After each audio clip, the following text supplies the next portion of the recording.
Bai, after long years of training, reached the rank of Sword God. It turns out that now he wanted to go down to the mountain to enjoy a little bit of an ordinary life. The story begins with a quote from the Sword God of the previous generation of the Yulan continent. He says that the protagonist was successful because he put in 99% of his effort. The main character's name was Bai. This year he turned 16 and his cultivation reached the 8th rank. At this time the master was looking intently at a book while Bai tried to attack him. This master had a cultivation that had reached the 9th sword rank and now he was training Bai. The protagonist fought off his master's attacks, but it was very difficult and he had to try hard. At that moment the master said that since Bai couldn't stop even one of his hands, it was because he didn't train enough and reminded him that he needed to make more efforts.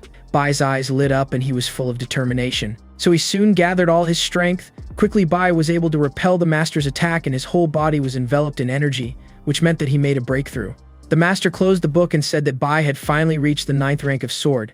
The protagonist felt enormous power, and the master said that at his age he improved faster, but now the guy would face real difficulties. The master explains that he reached the 9th stage 300 years ago, and still hasn't crossed the threshold of the continent, and no one has reached the 10th place for a long time. So the master began to say that the guy should be strong of heart and prepare the mind for difficulties. But the main character was already at the center of a huge amount of energy, and was making a breakthrough to the level of the sword god. Suddenly a huge beam of energy was sent directly into the sky and touched a mountain that was nearby. Soon the air around the guy was full of lightning and energy. Bai had a sword in his hands and was about to attack, so the guy took a step forward and slammed his sword into the ground, releasing even more energy. The master observed this and couldn't believe that his student had reached rank 10 so quickly. The blow given by Bai was of enormous force and the mountain that was hit began to break quickly. At that moment Bai heard the screams. His master was saying that the student had decided to eliminate him. The poor old man got shaky legs and asked to quickly dissipate the energy, but soon he was very happy, saying that Bai managed to reach this rank thanks to him. The protagonist was surprised because the master spoke of the difficulties and that after 300 years he had not reached this rank, but he himself hadn't encountered any obstacles. The master yelled at the guy to shut up. Bai apologized and didn't know how he achieved success. After a while the boy was forced to cook. He believed that his masters would definitely be punished by heaven for this. Soon Bai finished preparing dinner and went to the table to give the dish to the master. But instead of the master he found a note on a tree. The master said he had taught him everything and now it was time to separate. The protagonist was shocked when he read that he was supposed to find another master at Alvia's School of Magic. Bai called his master very loudly in his cry that was echoed in the endless mountains. Even a group of several beings agreed that the old man should not refuse. But at that moment they saw Bai running not far from them and shouting for the master to wait for him. The horned man realized that this was the old man's student and asked why he was running. The white tiger was sure that Bai was running away from them. The leader decided that the tiger was right and ordered everyone to run after him. At that moment the pursuit of the protagonist began. Meanwhile Bai advanced quickly and continued shouting loudly and calling for the master. He asked where the old man was, but there was no answer. Suddenly the protagonist heard someone screaming and asking for help. Then the guy turned around and heard the screams. Suddenly a girl pressed herself against a tree and asked the bandits not to approach her. But the armed boys obviously were not going to hear her.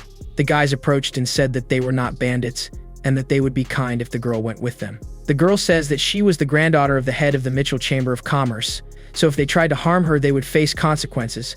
But the bandits laughed and said that it was worth sleeping with her, even because they had already captured the caravan. The girl pressed herself against the tree and again screamed for help with all her might. The bandit immediately said that there was no one here, and she screamed in vain. The girl tried to protect herself from the approach of the bandits, and only at that moment did Bai appear nearby. The guy decided that first he needed to smile and say hello. He caught the attention of the bandits. The men turned to Bai and were very unhappy. Then they asked where he came from and if he wanted to save her. But the protagonist showed a portrait of his master and said he just wanted to know if they had seen that man. The bandits were sure that the boy was using this as a trick and were aggressive. So Bai bowed and apologized for interrupting him. Prota added that now they could continue. This made the bandits very surprised. Then one of the men approached the boy and noticed that he was very thin and kind. The second boy laughed at his brother. At that moment Bai pointed back and asked what was happening there. But the bandits did not believe it and assumed that he just wanted to deceive them. Then, the guys were laughing at the protagonist's possible stupid tricks when suddenly a huge fireball appeared behind them. At that moment, the tree under which the girl was sitting broke. She covered her ears pressing against the stump and couldn't understand what was happening. There was a huge amount of fire around and everything was flying in different directions. The girl thought that this was the end of her. After a while, it is possible to hear the tiger saying that the protagonist could not have survived, and so they would not know where the old man was. The other man apologized for his incontinence. At that moment, the girl realized that she heard sounds around her. She opened her eyes and realized that it was a miracle that she was still alive. Meanwhile, our main character questioned why they were flying so fast and explained that it was dangerous to fly at such a speed. Then he pointed to two skeletons and said that these good-natured guys were based because of them. A man with horns says that if Bai managed to defend himself from this attack, he is worthy of being a disciple of the Saint Sword. Then he demanded that the protagonist tell him where his master had gone. The white tiger noticed that the guy's cultivation was at the level of the Sword Emperor, and he could handle it himself, while the guy with the wings was worried and said that his attack would seriously harm the Sword Emperor. But the leopard believed that Bai didn't have enough strength. At that moment, the girl looked at these 5 beasts and remembered that I have seen their portraits in old books. They were called the 5 holy beasts, and they were the 5 most powerful monsters of the magical beast, but they were not seen for a long time, and now they appeared because of the protagonist. Soon the main character apologized for what he did. The white tiger told the guy not to change the subject and tell him where his master was who stole his treasure. Bai asked what kind of sacred treasure it was. The young man was told that these were the treasures of heaven and earth that were needed to advance to the divine level. The main beast said that only 2 beings can grow in 5,000 years, so they are extremely valuable. The white tiger said that the old man took the holy beings 3 days ago and didn't pay for them. This tiger approached Bai and said that if they didn't hand him over today, he would turn around roll. The girl introduced herself as Ariana and pushed the protagonist away, asking him to let her ask. The white tiger calmed down a little and allowed the smart girl to take the guy away and talk to him. At that moment, Ariana whispered that the animals were looking for someone else and the guy should say. Bai explained that the master would go to Yelvia's School of Magic and find something there, so they need to go north. Meanwhile, the white tiger asked what they would do, and the boss turned to leave saying they would follow them. The sacred animals were leaving after trying to retrieve the miraculous golden bean. It was at this moment that Bai invented to open his mouth. He asked if the bean looked the size of shiny and speckled potatoes. Ariana panicked and asked why he was telling them that. The girl added that it was better for them that the animals left quickly, but the boss stopped and turned sharply to the guy. Then he asked if Bai knew where his master kept the sacred beams. Bai awkwardly rubbed the back of his head and said that the master brought them 3 days ago. But he thought they were potatoes and ended up eating them. Ariana saw the guy tell the holy beasts that he ate their treasures and could only think that this guy was a fool. The holy beast couldn't believe that Bai had simply eaten his holy beans. Soon 5 pairs of eyes looked at the angry guy and thought about what they would do to him. Now Ariana tried to flee while the protagonist talked about how he doubted his cooking skills because of the strange taste. The leopard was very angry and could no longer control his anger. He concentrated energy on his paw and ran to attack. Ariana screamed and tried to flee from the place where a serious fight was taking place. The smoke after the impact began to dissipate, and the animals argued that they should have asked the boy first in case he had any beans left. The smoke cleared completely, and the protagonist told them that there were no more sacred beans because he had eaten them all. Ariana and the sacred animals were shocked that the guy was alive. The leopard didn't believe that the guy dodged the attack. Bai looked at the leopard and asked why he needed to dodge such a sweet attack. The leopard shouted that the Sword Emperor would never be able to resist his direct attack, and the protagonist said that he was not at the Sword Emperor stage. But the master asked him not to talk about his cultivation status himself. After that, the guy instantly became serious and confidently stated that he was now at the Sword God stage. The sacred beast couldn't believe that the guy was at the Sword God stage and looked at him in surprise. So they couldn't stand it and started laughing, because they didn't believe they would hear something so stupid. Ariana said that he wouldn't fool his opponents and told him to apologize, but the guy agreed that it was more worth listening to the master. The white tiger cried with laughter and said that Yulan hadn't appeared on the mainland for many years, then talked about his ridiculous attempt to deceive them. Bai had already disappeared and the tiger was pointing to the stump where Ariana was. At that moment, the protagonist flew from above and shouted that they were stupid and questioned if they considered themselves strong to speak such nonsense. The guy with the wings realized with horror that Bai's voice was sounding right above him. The protagonist shouted that they were just a bunch of animals that could talk and he was ready to start a fight. When Bai hit him, it was so hard that there was an explosion of enormous force. The phoenix was defeated and the sacred beast tried to understand how the guy was able to defeat him so quickly. The protagonist was the source of a whirlwind of fire and everyone around him began to understand that he was indeed at the post of God's sword. Ariana was surprised because countless geniuses couldn't reach the stage of God of the Sword, and this guy was too young for that. The boss was furious and pointed at the guy, saying that despite his rank, the holy beasts would still tear him apart.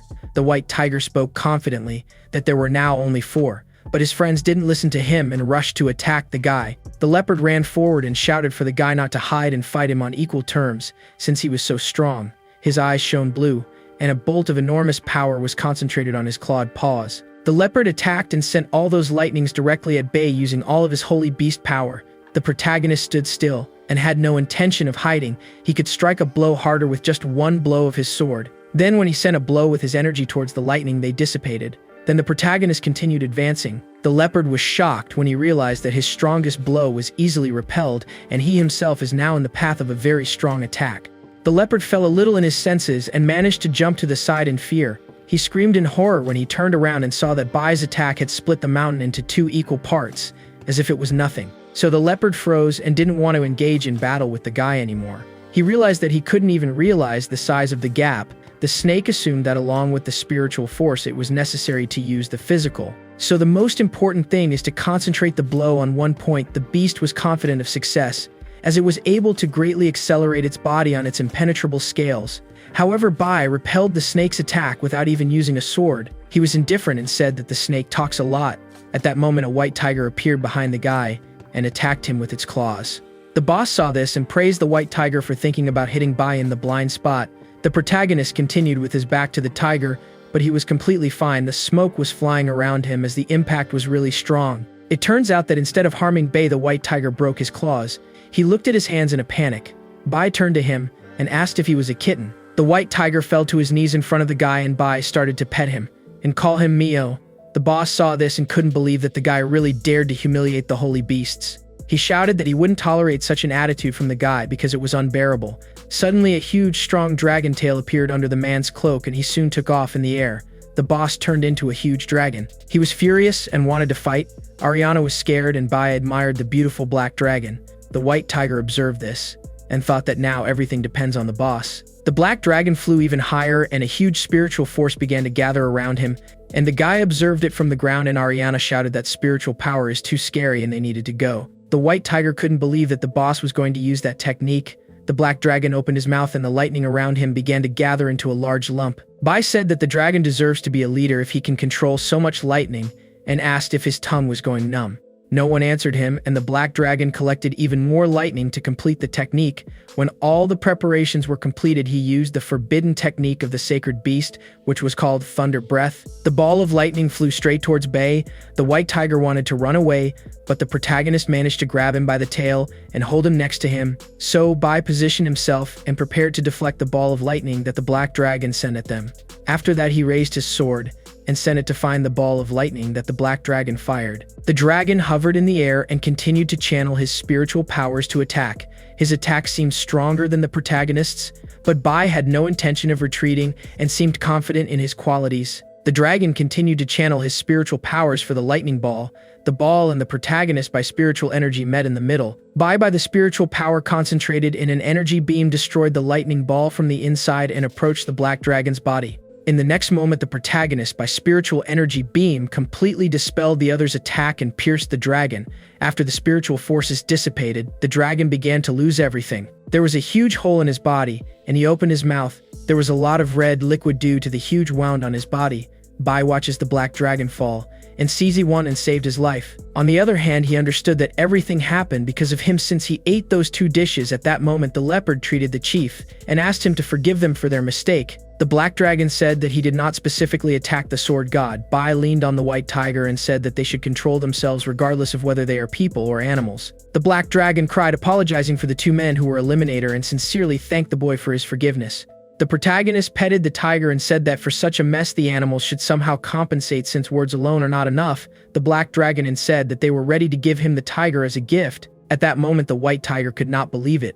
But the protagonist was very happy and started to hug the tiger, saying that now he is his pet. The tiger shouted that he was the almighty white tiger. Suddenly, the beast heard a message in his head. The boss told him to be patient as they tried to eliminate the protagonist again. The boss was very angry and then asked the tiger to lure the guy to the western forest, because he was sure that the guy would not be able to get out of the restricted area. The chief added that now everything depends on the tiger. After these words from his boss, the tiger was ready to do anything. He got on all 4s and started wagging his tail. Ariana said that he looks a lot like a dog. Bai turned to the girl and asked her name and if she would like to go with them, since her companions had suffered that accident. Ariana introduced herself and timidly said that if the guy insists she can go with them. When the girl looked up, she saw the guy and the tiger leaving. Bai said they were going to cook a fish for the white tiger. Ariana started to run after her and scream that they had forgotten about her. The holy beasts watched them, and the leopard asked if his plan would work. But the chief replied that the leopard should not worry because his great god lives in the western forest. The group arrives at the western forest already at night. The forest was shrouded in fog. Arian and the white tiger pressed the guy from different sides. Bai told them that he was not very comfortable going like this. The girl and the tiger trembled with fear and asked the guy to be quiet. Because they heard crying, the protagonist asked his companions not to worry so much.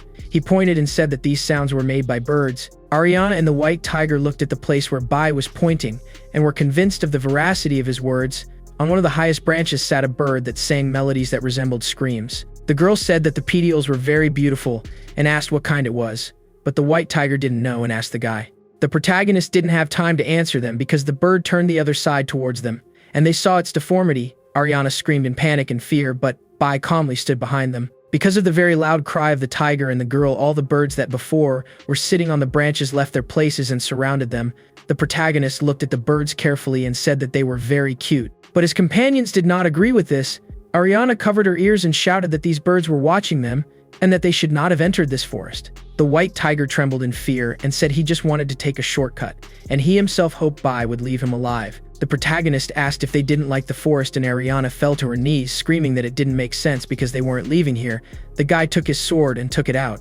He started to concentrate the spiritual power and said what they should have said before. After that, he struck a blow and admitted to his companions that he didn't like this forest very much either. The blow that Bai struck with his spiritual power caused a huge wave of fire that burned everything in its path. The wave of fire advanced into the depths of the forest until it fell on the mountain with a deafening roar. Bai was pleased and said that he had solved the problem, and now they don't need to be afraid. Ariana and the tiger couldn't believe their eyes. In the sky above the forest, among the thin fog and sparkles, a small orange ball could be seen. The protagonist asked if his companions were feeling better. Now, instead of a forest in front of him, there was a strip of scorched earth. The white tiger started crying because the forbidden forest existed tens of thousands of years ago, and the guy just destroyed it. At that moment, sparks from the bird trees flew in the air as the guy said it was time for them to go. But the tiger started to resist. Soon as screams that he didn't want to leave were interrupted by an unexpected strong gust of wind. Everyone raised their heads and a circle of spiritual power was formed in the sky above them. Ariana said that she felt that something bad was about to happen. The white tiger was happy and thought that the god of beasts had finally come to them, and now their plan would work. At that moment, a portal opened from a ball of energy, and someone appeared from there.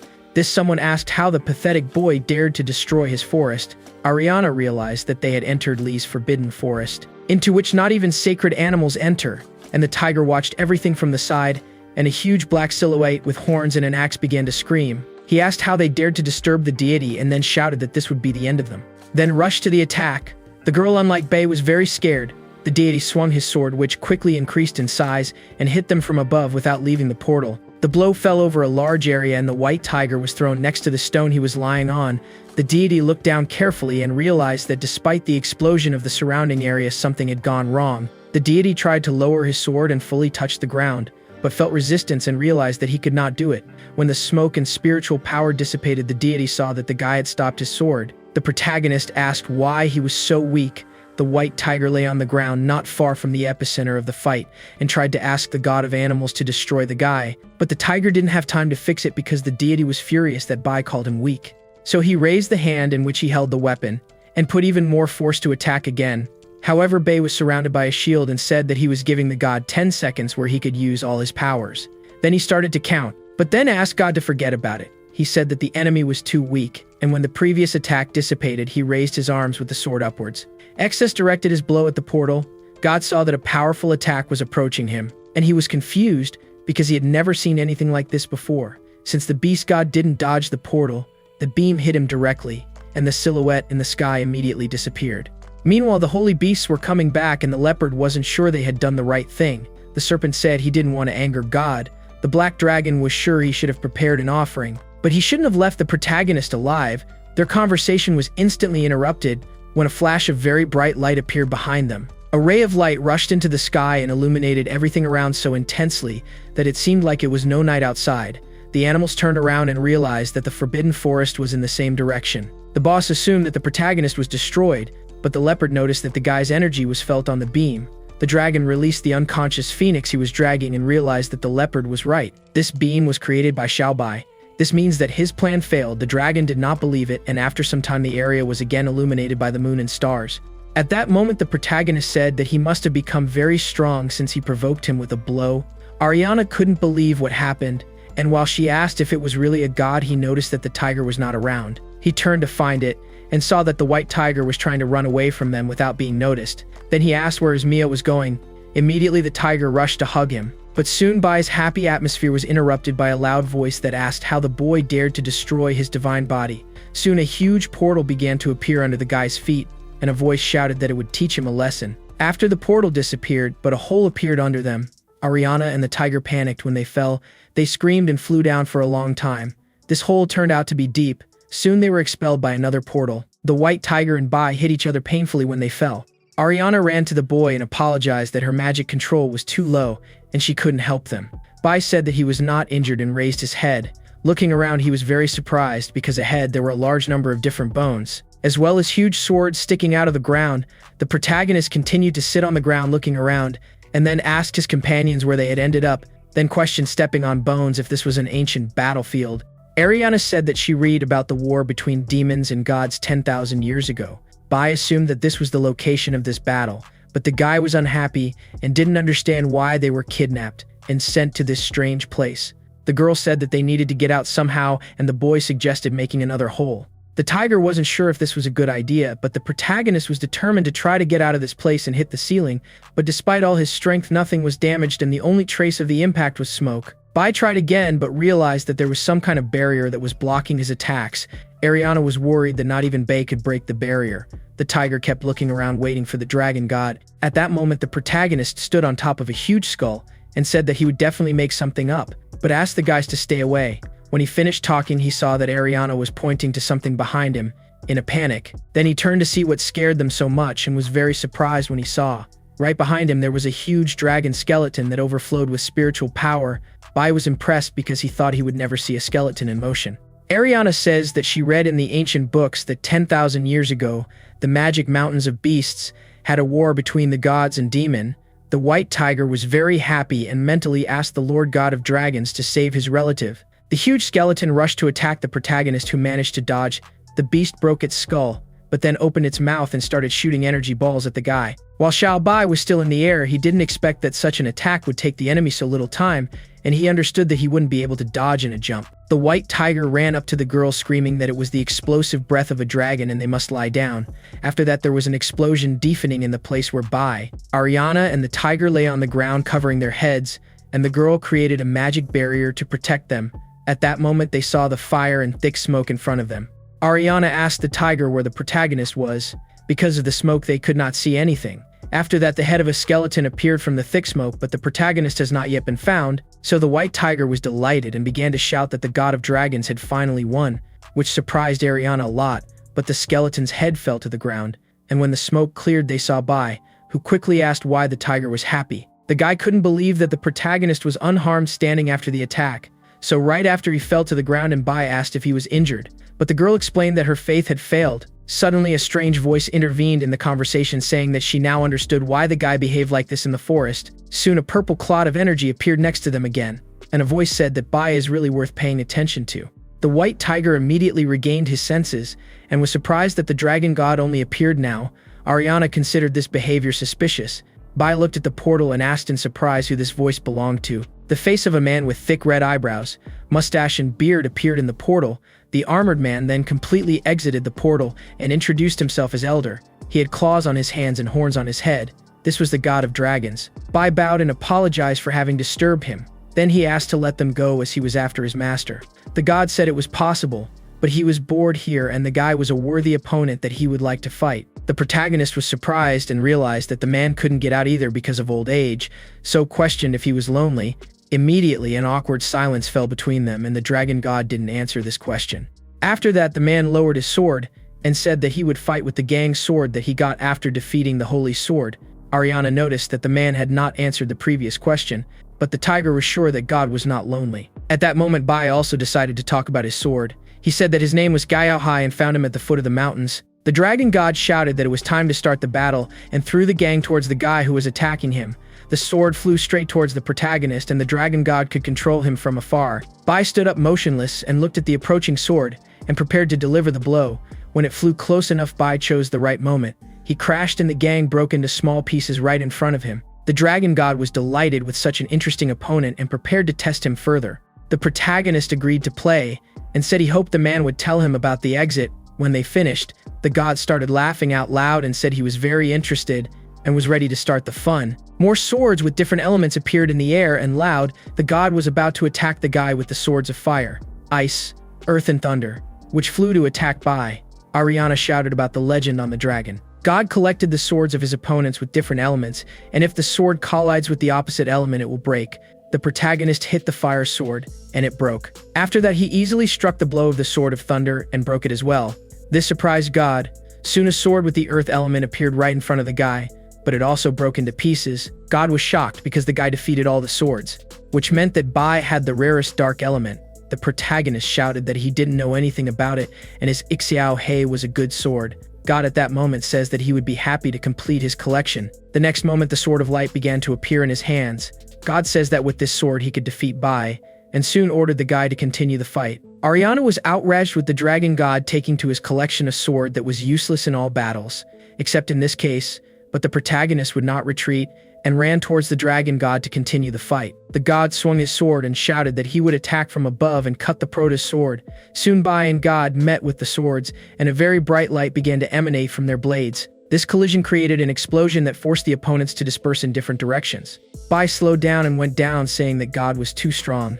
The man laughed and said that the guy had to give his all before losing. The dragon god added that he didn't like a fight so much for a long time. Bai said that he was very proud of himself. The villain again put the sword in front of him, preparing for the fight, but he didn't see that the sword was cracked, so the next moment the tip of the sword fell to the ground. The villain looked at his feet in shock and saw a piece of his weapon. He couldn't believe that his sword of light couldn't handle Bai's power and began to crumble in his hands. The dragon god looked at his weapon in panic and didn't know what to do next if even this sword failed. The man fell to his knees before a piece of the sword and began to shout that the ancient sacred sword of light had been damaged. The protagonist replied that apparently this was not enough to win and rushed to continue the fight. The dragon god began to ask the guy to wait and not attack him.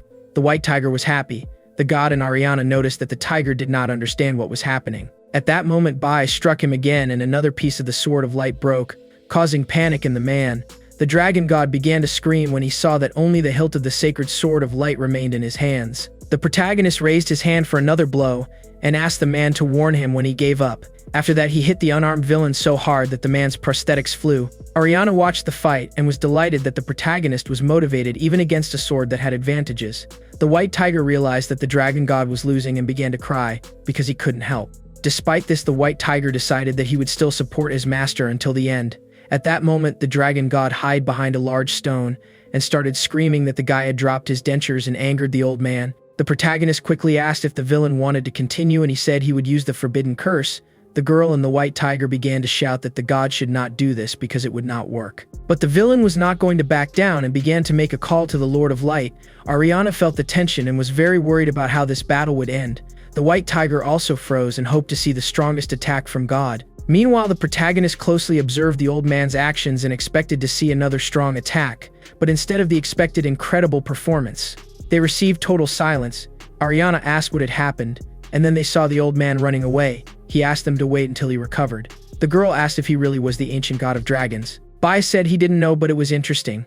Then Bai decided that he would try again to destroy this barrier, but when the white tiger called him to the exit, Ariana and Bai were surprised by the sound of the tiger's voice. The guy asked where he found it, and the tiger happily pointed to a wooden sign with the exit of the inscription.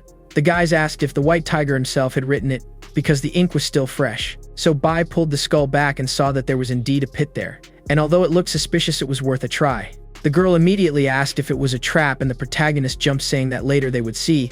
Ariana told the guy not to blame them if he really fell into the trap. Meanwhile, the dragon god held a brush and a bucket of paint in his hands and prepared to show the protagonist his power. After a while, the protagonist and his companions meet at the well.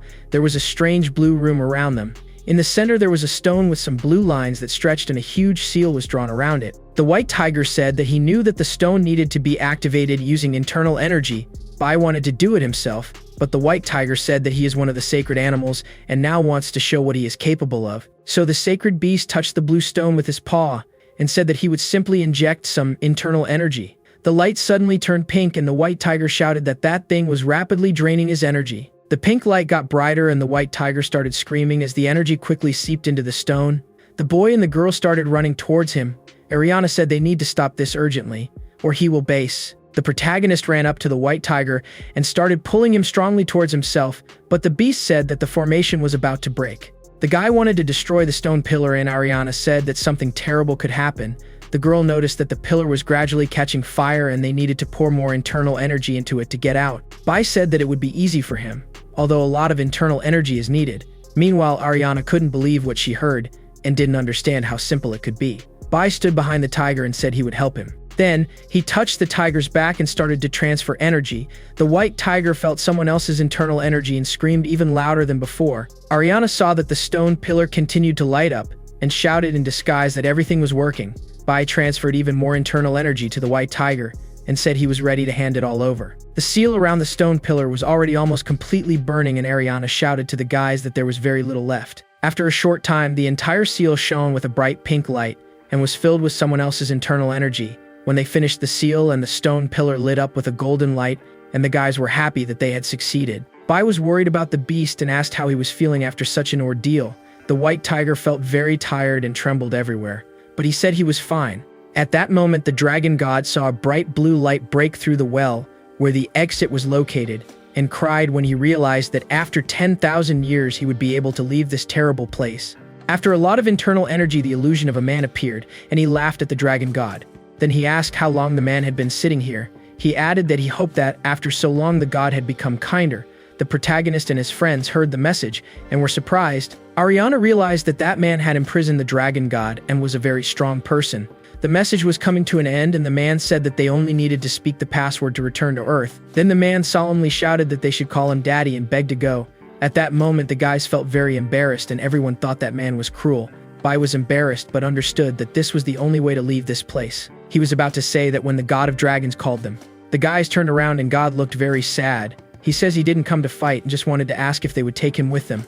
The dragon god wanted to get out of here. The friends were confused but gathered and quickly realized what they needed to do, so they looked at each other and smiled evilly. Then Bai approached the man and said that they were friends so they would definitely help him. But the guy got serious and said that he had a request so that the god could prove his sincerity. The dragon god was ready to do anything if the guy takes him with him. The protagonist says that the request is not difficult and that he just needed to read something out loud. Then the boy pointed to his friends who were holding pieces of paper with a password that would allow them to leave. The dragon god read that he would have to beg to let him go. He was very angry and the protagonist said that there was nothing difficult about it. God's eyes shone red and the man began to shout at him to shut up and not dare to ask such a thing. Bai became serious and asked if the dragon god really didn't want to fulfill such a simple request, so the protagonist raised his sword and asked how he dared to yell at him. The man apologized and said that he lost his temper when remembering his battle, then spoke with tears in his eyes about the loneliness he had experienced over all these thousands of years. At that moment he cried even more. The protagonist consoled the old man saying that he just needs to say these words and they will come out. The tiger and Ariana watched this and the girl said that sometimes it seems that Bai is worse than any demon. The tiger agreed with her and God mentally decided to leave all complaints behind and go out into nature. Then he thought about how he wanted to get out of this place and enjoy life. Therefore he begged the man from the portal to let him go. Bai hugged the crying dragon god and said that he could cry some more and then it would be easier. After the words were spoken, the stone pillar was activated. Then the protagonist grabbed God by the hand and dragged him to the exit to the real world. The villain looked at the sunlight and couldn't believe he could smell that wonderful smell again. It was the smell of freedom and the man ran happily towards him, leaving his cage. When all the prisoners left this place, everything around lit up with a bright white light and soon disappeared. At that moment, the dragon god was in the middle of the forest. He looked around and didn't believe he could free himself. Meanwhile, Bai appeared behind him carrying a girl on his shoulder and pulling the tiger's tail. It seems that his friends lost consciousness. The dragon god asked the boy not to leave and started looking for a gift in his sleeves. The villain said he wanted to thank the guy and the gift turned out to be a guardian spirit ring that the old man discovered on an ancient battlefield. Bai accepted the gift and said it wasn't necessary, but thanked him anyway. After that, he took his friends with him and said goodbye to the old man. The dragon god watched with a smile as the young sword god walked away. After a long time, Ariana began to slowly open her eyes and come to her senses. The girl was on the back of the tiger and asked what had happened. Bai said that during the transition she lost a lot of strength. Ariana asked about the god and Bai said that the old man decided to stay in the mountains for now. The girl was listening to the guy when suddenly she felt a strange wave of magic approaching them. The magic moved very fast and every second they had less time. So the girl screamed for the boy to hold his breath because bandits were attacking, but it was too late and the next moment there was an explosion around them. Ariana screamed that her caravan was stopped by a similar magician and this smoke affects the human psyche, so she put a shield and asked not to inhale it. But when she turned around she realized that it was too late, because the protagonist and the sacred beast were sleeping. At that moment Ariana felt that the bandits were approaching and realized that her strength was not enough to stop them. So she decided to pretend she was sleeping and hoped that the bandits would not destroy them. Almost immediately a crowd of men appeared between the trees and approached his victims. One of them was very pleased when he saw who they had managed and said that he was lucky to have stumbled upon a woman. But the bandits were wondering where the tiger and the guy came from, so they concluded that they were just protectors and wanted to take only Ariana. But then they realized that they could take all these people and make money. Ariana thought about their words and tried to understand who hired the bandits specifically to find her. After a while we were directed inside a huge skull. There was a fire for lighting and a man invited his friend to dinner, but the boy remembered that the boss had ordered him to take care of the prisoners. The man said he was leaving alone at that moment, but the boy ran after him because he didn't want to be alone and was also hungry. Meanwhile, Ariana and the protagonist remained behind bars, but now there was no one in the corridor to take care of them. The girl realized that her guards had gone far enough, so she carefully opened her eyes, and after that began to wake by because this was the only chance of salvation they had. Our main character was asleep and was outraged when the girl shook him violently. Ariana decided to use a trick and whispered in the guy's ear that while he was sleeping. This took effect instantly and Bai immediately opened his eyes. He sat on the floor and started screaming for the girl to show where the bandit was, but Ariana covered his mouth with her hand and asked him to be quiet. After that she told what happened and the protagonist couldn't believe that they were caught by bandits. The guy realized that he didn't have a sword and asked if the tiger ran away, but he was told that the sword was taken and the tiger was locked somewhere else. Bai thought that this was outrageous and was about to free them with spiritual power, but the girl stopped him. Ariana explained that she heard from the bandits that her caravan was deliberately attacked, and if they wait a little they can find the culprit. Bai looked at the girl surprised and asked why she was alone if the whole caravan was attacked. The girl said it was from the #1 Chamber of Commerce, and when they were passing through a mountain pass they were ambushed. The bandits used magic mist to neutralize the guards and only she managed to escape. The girl didn't know if her uncle was still alive. She trembled and said she should find the merchant who leaked the information and have her revenge. That's why Ariana wanted to ask the boy for help, but Bai covered his mouth and said someone would come soon. Suddenly several men appeared near his cage. One of the bandits told the sheriff that he caught them. Then the boy pointed to Ariana and asked if he wanted to get her. The deputy chief wore a mask and crossed his arms saying that everything was fine and that he wanted to get Ariana. Then he ordered the boy to take the girl out of the cell and take her. Quickly began to open the cage. The girl was taken by 2 boys and started to go out with the boss. The man allowed the guy to keep the protagonist for him. The guy was very happy and the police chief asked how long the girl would be unconscious. The guy said about an hour. Ariana at that moment realized that she was being taken to the trader and hoped that the protagonist would arrive in time. She hoped that Bae wouldn't fall asleep again. Meanwhile, the man next to him talked about how handsome the protagonist was, so he turned his back and started to undress. But the protagonist easily neutralized the bandit. Then Bai took his clothes and was now adjusting his mask, which was very uncomfortable and he didn't understand how the bandits wore it. Suddenly a guy appeared on the corner and he was carrying a small box in his hands. The guy addressed him like Lao and asked what he was doing here. Bai panicked a little and lied about taking a breath. It was the only excuse he could come up with, and immediately after these the bandit watched the protagonist quickly disappear from his sight and thought something was wrong. But then he assumed that Lao was simply liking the handsome guy they had caught. Meanwhile, the sheriff went to the door of the house and said that he had brought Ariana. He asked to go to them and take a look. The girl stood motionless on the floor. After these words, the door opened and a beam of light could be seen emanating from the house.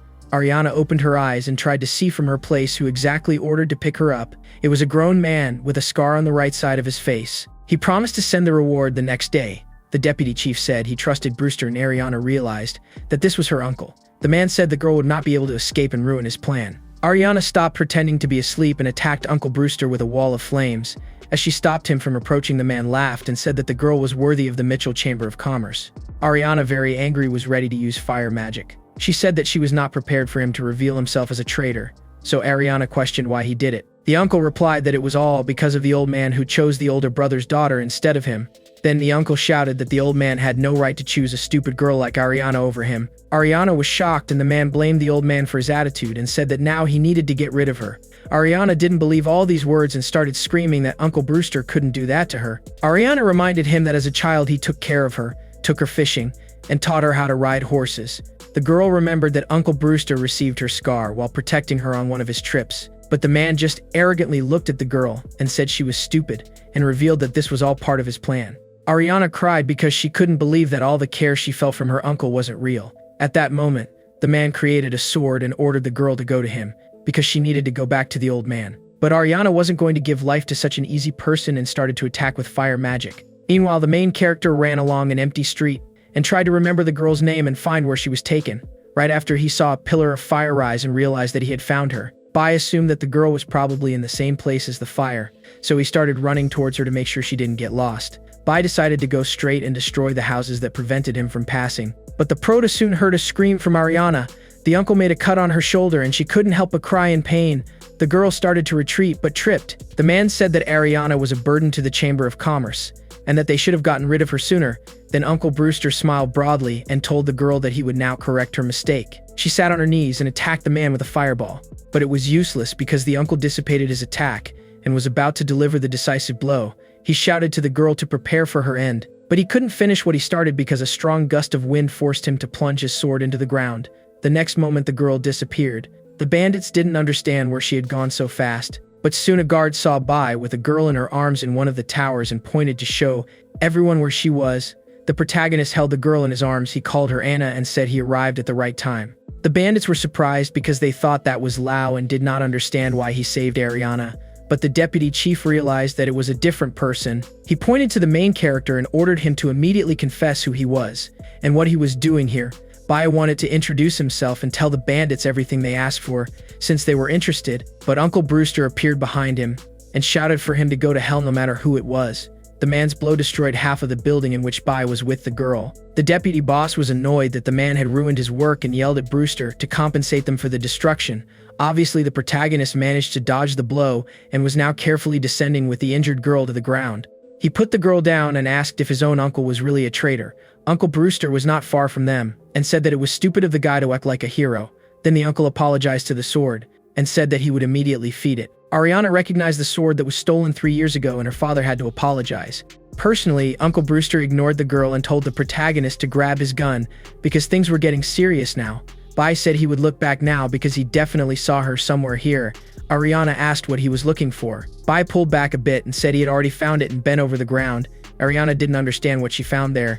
At that moment, the protagonist picked up a stick from the ground and proudly bragged. The stick was long enough and the guy introduced him as Kitty, then said he was ready to start the battle. Ariana suggested that he bury it like a tiger or something similar, and his uncle was completely shocked by the situation. Uncle Brewster closed his eyes angrily and said it was time to drop the formalities and finally begin, so the man started to run and pointed his sword directly at the guy.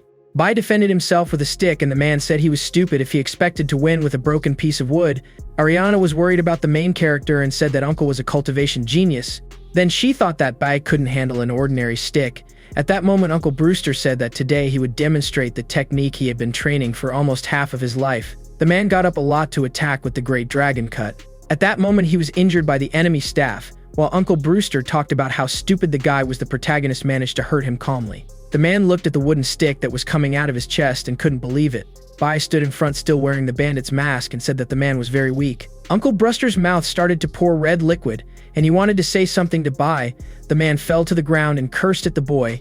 The protagonist was unhappy that the man was cursing in such a situation. Then he gave the sword to Ariana and told her to take it. The girl thanked him for saving her. Suddenly they heard the voice of the deputy chief. He ordered them to put the sword on the ground and not go anywhere. The bandit said that Brewster did not pay, and now the girl must pay the ransom alone. Ariana looked at the bandits with doubts and asked if they were sure that the three of them wanted to attack. The underboss laughed and asked the girl to look because they were in the center of the base. After that, the man ordered them to call people.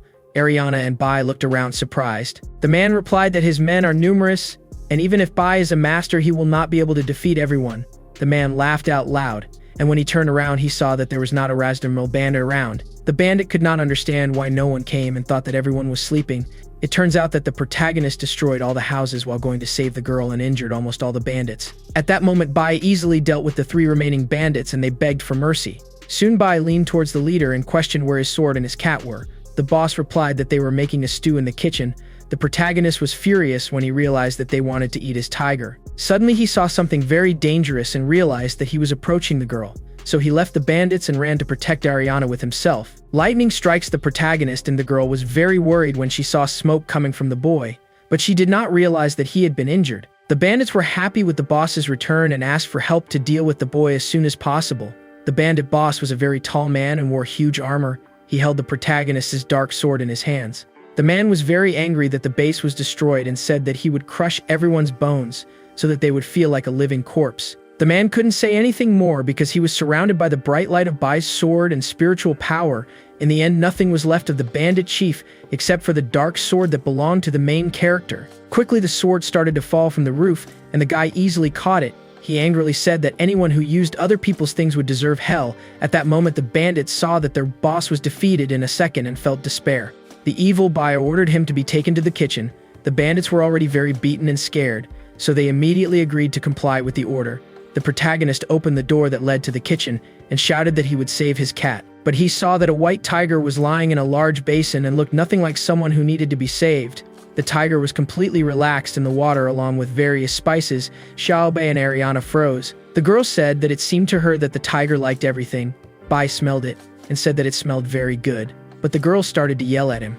She said that they needed to hurry up and go look for the master. So the guy went to get the tiger. And when they were about to take the tiger out of the water, someone called the hero. Behind them, it was 3 bandits who carried out their orders. They knelt down and asked Bai to stay. The men began to actively bow, beating their foreheads and shouting for the guy to become the boss. The bandits explained that their ancestors had been farming near the mountains for many years. But a few years ago, the bandits appeared and burned their houses, so they had to flee. Later, they found the chief and got unite them to oppose the bandits. So all these people became bandits to survive. The villagers managed to defeat all those bandits and became the strongest group in the area under the control of the boss. But now when other groups find out that the boss no longer exists, they will try to destroy them. The protagonist was embarrassed. He sat on the throne and all the bandits begged him to become their leader. They bowed down and waited for Bai to accept. The protagonist at that moment asked Ariana what to do. The girl believed that it was better to get rid of the bandits since they eliminated all the guards from her caravan. The underboss stood up and said that they didn't hurt anyone except the commander-in-chief of the guard. The rest were just locked up. Ariana was delighted when she learned that almost all of the guards were alive and she asked if it was true. She was told that they were actually imprisoned despite her uncle Brewster asking to get rid of them. After a while, the guards were happy to see Ariana. The protagonist noticed that all the guards were wearing only underwear, and the girl was too happy to see the guys. She started crying when she was sure that they were indeed okay. Ariana ran to the bars and said she was very worried, and the guards replied that they were also worried about Miss. The protagonist burst into tears when he saw such a strong devotion, and the tiger asked the guy not to overdo it. Bai wiped away his tears and called the underboss. In that same second, he nervously replied that since everyone is safe, it means they are good bandits. The men were touched by this title, and the main character replied with tears in his eyes that he is ready to stay with them and hopes they can get along with each other. All the bandits stayed very happy with this great news and great shouts glorifying their new leader. The long corridors were filled with happy shouts and the men glorified the white beast. The next day, Ariana asked if the boy would not go further to look for his master.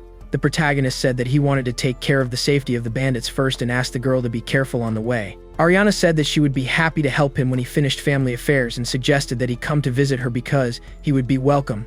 Bai asked why his grandfather should be happy with his arrival if they don't even know each other. After that, the boy said goodbye to the girl and wished her a safe trip. Ariana was a little annoyed and shouted that the guy could stay with his thugs forever. Then she quickly left on a horse. Bai asked why Ariana didn't say goodbye to him, and the tiger didn't believe that the guy really didn't understand. But soon they were distracted from this conversation by the shout of one of the bandits who warned everyone who was under attack. A guy from Bai's team was in the tower and shouted that the bandits were 2 kilometers from his property. The guy couldn't finish talking because the bandits shot him in the chest and he fell. The alarm was immediately triggered and the underboss said that they were being attacked by fire bandits. The protagonist didn't understand how they hit the guy at that distance. The man explained that they had muskets. At that moment, the injured man was taken out of the tower and tried to stop the wound. The fire bandits were not so strong, but they had many muskets. The deputy chief was sure that they had learned of the death of his chief and thought he could fight them. The chief of the fire department said that the wind hindered the trajectory of the bullet, and the boy survived and is now in pain. Then the man ordered his subordinates to act faster to save the boy from suffering. The underboss ordered to close the entrance with large boulders. The bandits ran and said they couldn't block the entrance because the leader refused to enter. Bai stood in front of the huge skull and looked at the fire bandits who were approaching them. The underboss told the protagonist that he was crazy and would simply be shot. The other bandit assumed that the boss did not know about the power of the muskets, but the protagonist had no intention of listening to them and remained where he was. At this moment, the chief of the fire bandits laughed and asked why the boy was not hiding. He questioned if Bai had forgotten how to run away because of fear. Then the man asked if the gang members didn't wear masks. He concluded that Bai was new to the group. The protagonist listened to the man and said that he was actually the new leader of the Skull Gang. The man laughed and said that the previous one had given up and so some weak one was immediately chosen as the new leader. Bai told the man to swear that fire bandits wouldn't come back, otherwise he would eliminate everyone. The fire gang boss didn't immediately understand if the guy was talking these things seriously and got confused, so he started laughing out loud and fell to his knees. To calm his amusement a bit, the gang boss raised his hand and snapped his fingers, giving permission to the bandits. In the next moment, a large number of muskets appeared behind the boss, pointed at the main character. At that moment, the deputy boss was very nervous and realized that it was all over for Bai. The villain soon went to Bai and pressed the muzzle of his musket on his forehead. Then the man said that he would finish off all the people in the gang and added that the guy could kneel in begging. If he did so, he could be released. Bai frowned and told the head of the group that they would not succeed because he promised to protect them. The protagonist explained that he accepted the deal with the Caveira gang. His deputy cried as he watched it and quickly raised his gun, summoning all his brothers to fight alongside the boss against the enemy. The villain replied that he accepted the protagonist's answer and fired a musket, but he missed because the guy seemed to be in a different place. The bandits of the Skull Gang were shocked and saw the ease with which their new boss dodged a bullet. Now the villain felt the tension rise and asked who Bai was. The protagonist put his hand on his heart and said with a smile that he is the new boss of this gang, just like he said before. The villain looked at the guy in front of him who was about to protect his people. The man decided that the newcomer was lucky the first time, then took the musket and started shooting. However, Bai remained motionless in place without fear of being hit. The man asked if the guy really had an iron head.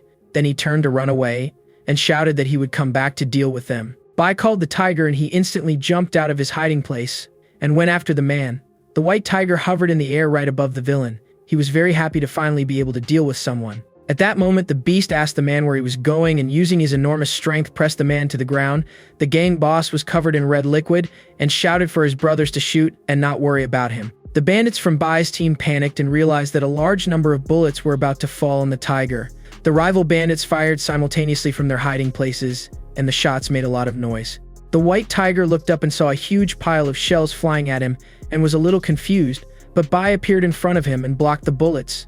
The guy took his sword and asked the white tiger to remember an important thing. The bullets were already very close to the guy, so he took out the sword and with one blow repelled the entire bullet, then said that whoever wants to harm him will get what he deserves. The bullets changed direction and got lost. It all happened very fast and the protagonist was still standing in front of the tiger. His blow along with the bullets flew further away, and then the guy realized that he had exaggerated a little and felt very embarrassed. He missed a little, and now a small mountain nearby was left without its top. The white tiger continued to hold the head of the fire gang boss, but allowed him to see how much strength Bai had. The man didn't believe his eyes and didn't understand how this was possible. The tiger was happy for someone to share his feelings. The thugs of the Skull Gang also watched with their mouths open the skills of their new boss.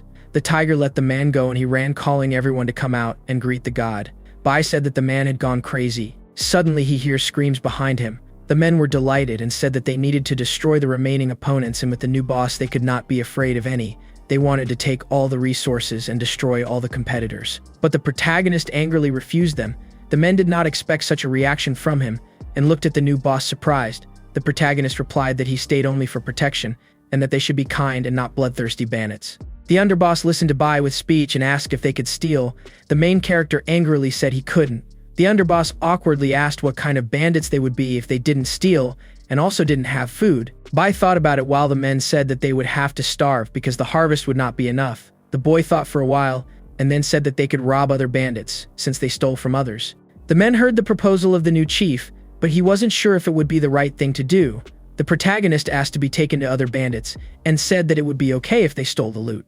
After a while, a flag of the Wolf Gang waved on one of the hills in the mountains near the Great Cliffs. There were many men who were guarding his territory. The protagonist greeted the men of the wolf gang and thus drew attention. He stood in front of the other men and asked the gang to give them all their provisions. The men recognized the Skull Gang and were surprised that they had been so polite even without a boss. But the underboss introduced his new boss and said that Bai would let them survive if they gave up. The wolf gang laughed and started discussing how small their boss was and that they were very scared. Bai heard them saying that they were giving him a chance to leave. The protagonist got very angry, and quickly the whole wolf gang was wiped off the face of the earth in a few moments. Now, the next target of the herd is a gang of savages. Hours later, they didn't receive them very warmly and wanted to settle old scores. Bai listened to the insults of others and couldn't contain himself from being attacked by bandits, so the gang of boars suffered the same unattractive fate as the gang of wolves. Meanwhile, Ariana had already arrived home and was in the main building of the Mitchell Chamber of Commerce. The servants went to Grandpa and announced that Miss Ariana had finally returned home. Ariana was dressed in a luxurious dress and happily entered her beloved grandfather's room. Grandpa hugged the girl and said that he was very happy that everything was okay with his granddaughter. Ariana cried and told her grandfather that Uncle Brewster had betrayed him and conspired with the bandits. The grandfather said that greed was to blame and promised that he would destroy all the guilty bandits. The man patted the girl on the head and Ariana asked how exactly he wanted to destroy them. She was told that the Corners Empire would destroy the bandits with their army under Prince Ree. The prince took 3 great wizards with him on the journey, so that he would definitely destroy everyone. Ariana was worried that the rabbit was on the side of the path, that was the road near the mountains of demonic beasts. The rabbit was calmly eating tasty grass when he heard a strange and unusual noise behind him. When he turned around, he saw a huge army of people approaching him. They were on horses, dressed in armor and holding the flags of their kingdom in their hands, confident to advance. The old wizard was outraged that they had been taken to such a distance to destroy common bandits. Prince Ree said that Mitchell paid them a lot of money and also hired wizards. Plus, there is one more group that cannot be mentioned, and those are the magicians. Unlike the swordsmen who rely on their physical strength, magicians work with their minds, so a simple song may be enough to invoke destructive power. The highest rank among magicians is considered the Dharma God, followed by the holiest magician, great master, and ordinary magician. In the center there is an ordinary magician, intermediate and beginner. After the magician, and the lowest title of student for a small country to achieve a great magician. This is equivalent to being under the tutelage of a god, and against 3 wizards not even the god of the sword can win. At that moment the army came across the destroyed ruins of a place that used to be a hiding place for bandits. Prince Ree asked who dealt with them, and if they had invited anyone else. Then the prince called his 4 men. They instantly appeared in front of him. Reese asked them to explore the area to see if there were still bandits, to know if they were traveling in vain. The 4 gods were all dressed in black and wore masks on their faces. They immediately followed the order. Meanwhile, the village that was not far from the scene of the events, it seemed empty.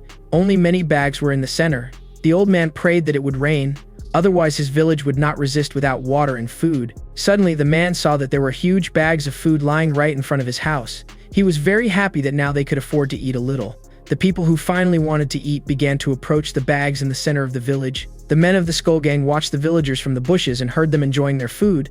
They were glad that they had made people happy under the orders of the protagonist and admired his nobility. At that moment, the underboss got up from his hiding place and said that it was time for them to go to the next village.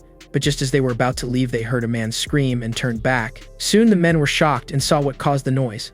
A very needy man saw that there were huge bags of food lying right in front of his house. He was very happy that now everyone in his village could afford to eat a little. Soon people began to approach the bags. At that moment, the men of the protagonist's gang observed the villagers of the bushes and heard them enjoying their food. They were glad that they had made the people happy under Bai's orders and admired his nobility. So after the work was done successfully, the underboss said that it was time for them to go to the next village to help other people. But when they were about to leave, they heard a man's cry and turned back. The men were shocked and saw what caused the noise. The poor elderly man in need was hit in the face and had his teeth knocked out. Then he fell to the ground without strength. One of these attackers was from Prince Ree's room, and he was pressing the old man to the floor while holding a bag of food in his hands. A man in black asks the old man what they were doing. Suddenly, one of the villagers replied to the people in black that the food was a gift from God. But the bandit who was pressing the old man to the ground threw a stone at the villager. The man hit started pouring red liquid from his head and fell to the ground. The daughter was very worried about her father.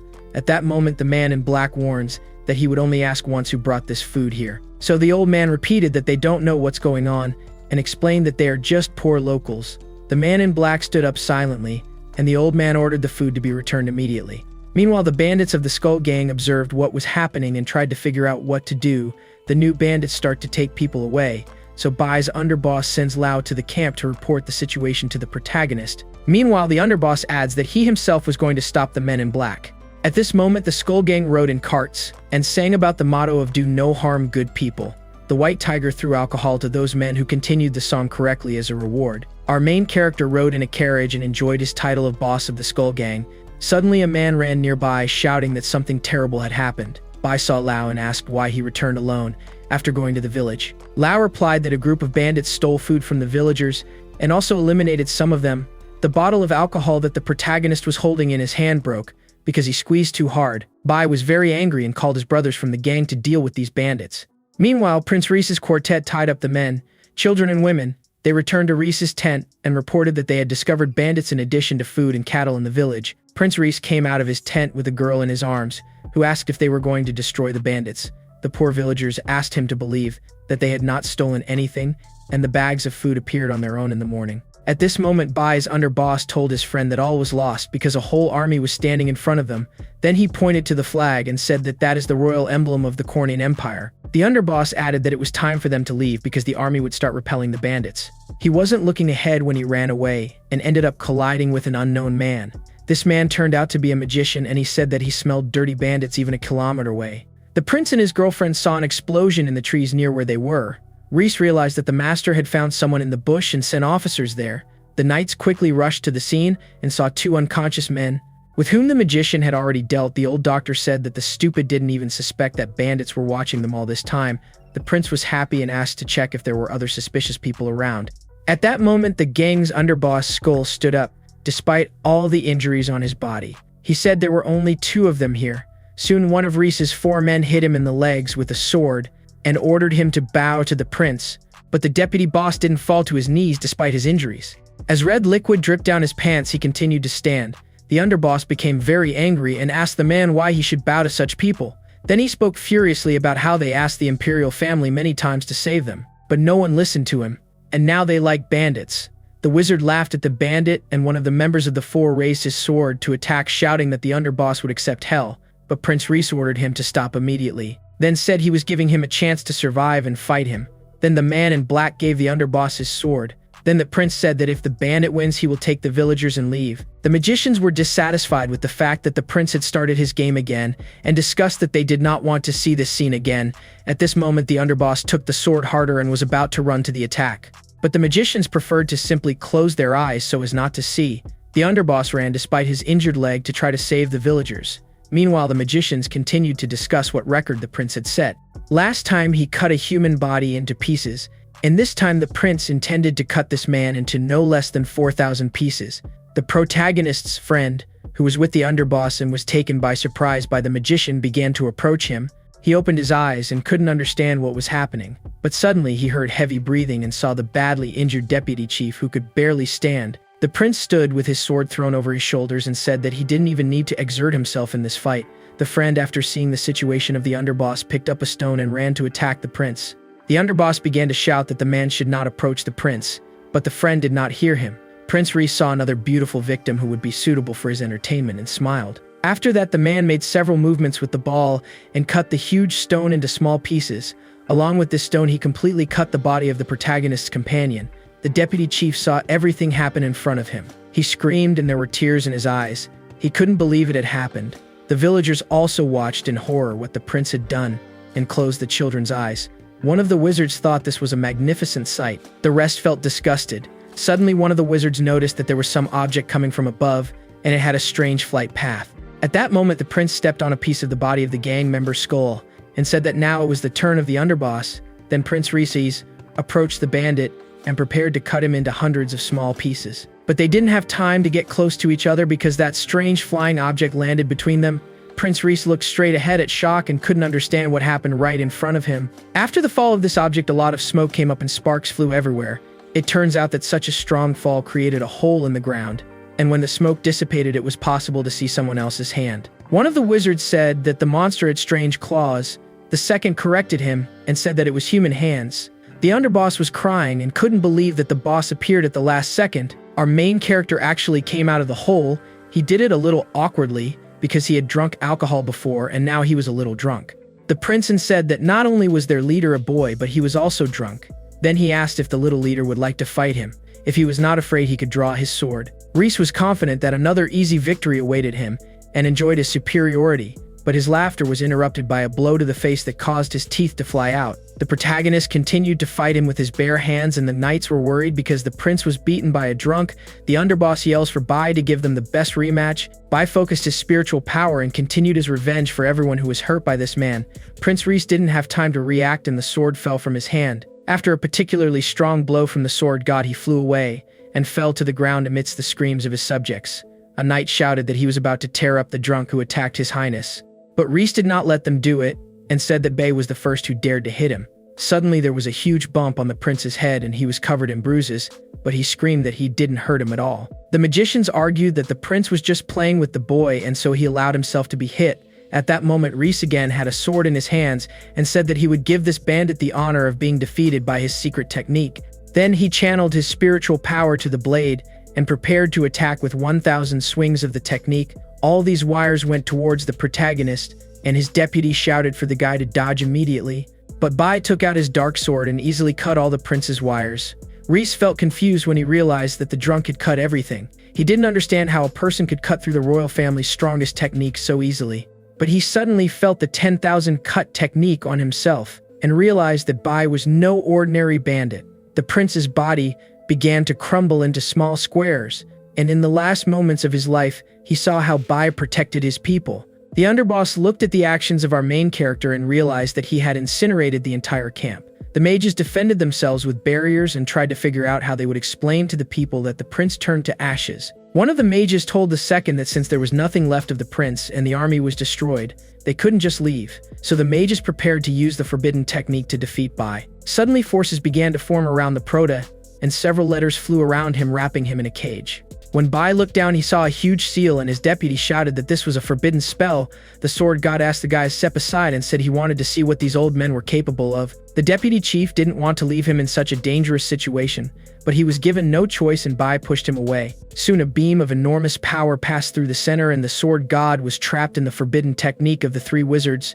The protagonist screamed in pain, and the sub-boss realized that he couldn't help in any way, and all he could do was scream and call the boss. After some time, the guy finally took out his dark sword. Bai grabbed his fist tightly and lifted it up to attack. Then he easily cut all the seals of the three wizards' forbidden techniques. The magicians were amazed at the enormous power that the man in front of them emanation. At that moment, all their seals were broken, and another huge golden beam appeared in the sky, surrounded by a small pink light. This color could be seen by the people of the city, and everyone was wondering what was happening and where it came from. People whispered and asked what level of skill was needed to reach such heights and create such a thing. Bai's old master drank his tea and was surprised that the prota had made so much noise. He realized that the city would soon become restless. Meanwhile, we are taken to the sacred Yulan assembly, which is in a huge tower that went up to the sky. The only things you could see from the windows on this floor were birds. The council met for the first time in more than 100 years and was now trying to figure out why they were here. The knight says that 4 members could not attend. At that moment, the members were surprised and began to remember that Bai had no intention of coming down from the mountain until he reached rank 10. Master Shai had sent a letter to the council saying that his disciple had reached the level of sword god yesterday.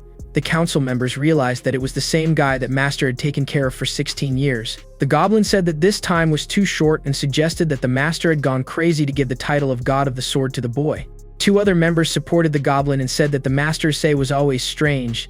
They were discussing what they would do if the old master got angry and came here. Suddenly, the whole room shook. The men couldn't understand what was happening, and the head of the Chamber of Commerce, Mitchell, assumed that an earthquake had started, but a huge amount of light began to pour in through the upstairs window. And then the whole building was surrounded by the strongest rays of spiritual power that belonged to the sword god. Someone thought it was a spell, but another man refuted this theory and said that even hundreds of wizards could not do it. Now that each member of the council felt such a great power near them, they thought the news could be true. The leprechaun raised his hand and said that he was putting it to a vote to grant the protagonist the title of God of Darkness of the Black Sword. The hands of the 4 remaining advisors who were present at the meeting immediately went up. After that, with the help of small dragons, decided to send this to the guilds of the Chambers of Commerce of all the countries. The news is that the master and the 16-year-old disciple will receive the title of Black Sword. And one of the council members was about to put a seal when the knight remembered that he didn't have a single photo of the God of the Sword in the news. Meanwhile, the protagonist felt very exhausted and yawned because he was very sleepy. He rubbed his eyes and wondered why all his clothes were torn. Then he noticed in front of him the huge damage he had caused with his attack yesterday. The guy himself didn't remember when he did it, so he was very surprised that he decided to quickly leave the scene of the crime. Bai didn't even know what he was doing here. As he ran away, he noticed that someone's legs were sticking out of the ground nearby. Bai grabbed the man by the ankles and pulled him out of the hole. This man turned out to be his underboss. The protagonist let go of him and asked what he was doing here, if he should have gone to distribute food to the villagers.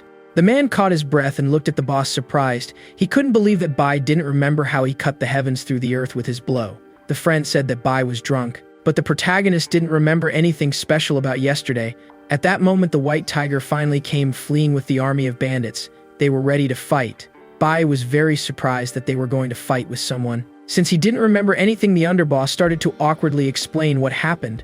The protagonist pointed out to himself, surprised, and couldn't believe that he had incinerated an entire army without even remembering it. The underboss calmed down and said that all these people deserved it because Bai was simply saving him and the peasants. The protagonist held his head and now understood why the master kept him away from the bar all this time. The guy said he needed to train more and was going in search of a master. His deputy panicked, and none of the bandits wanted Bai to leave them. They begged him to stay.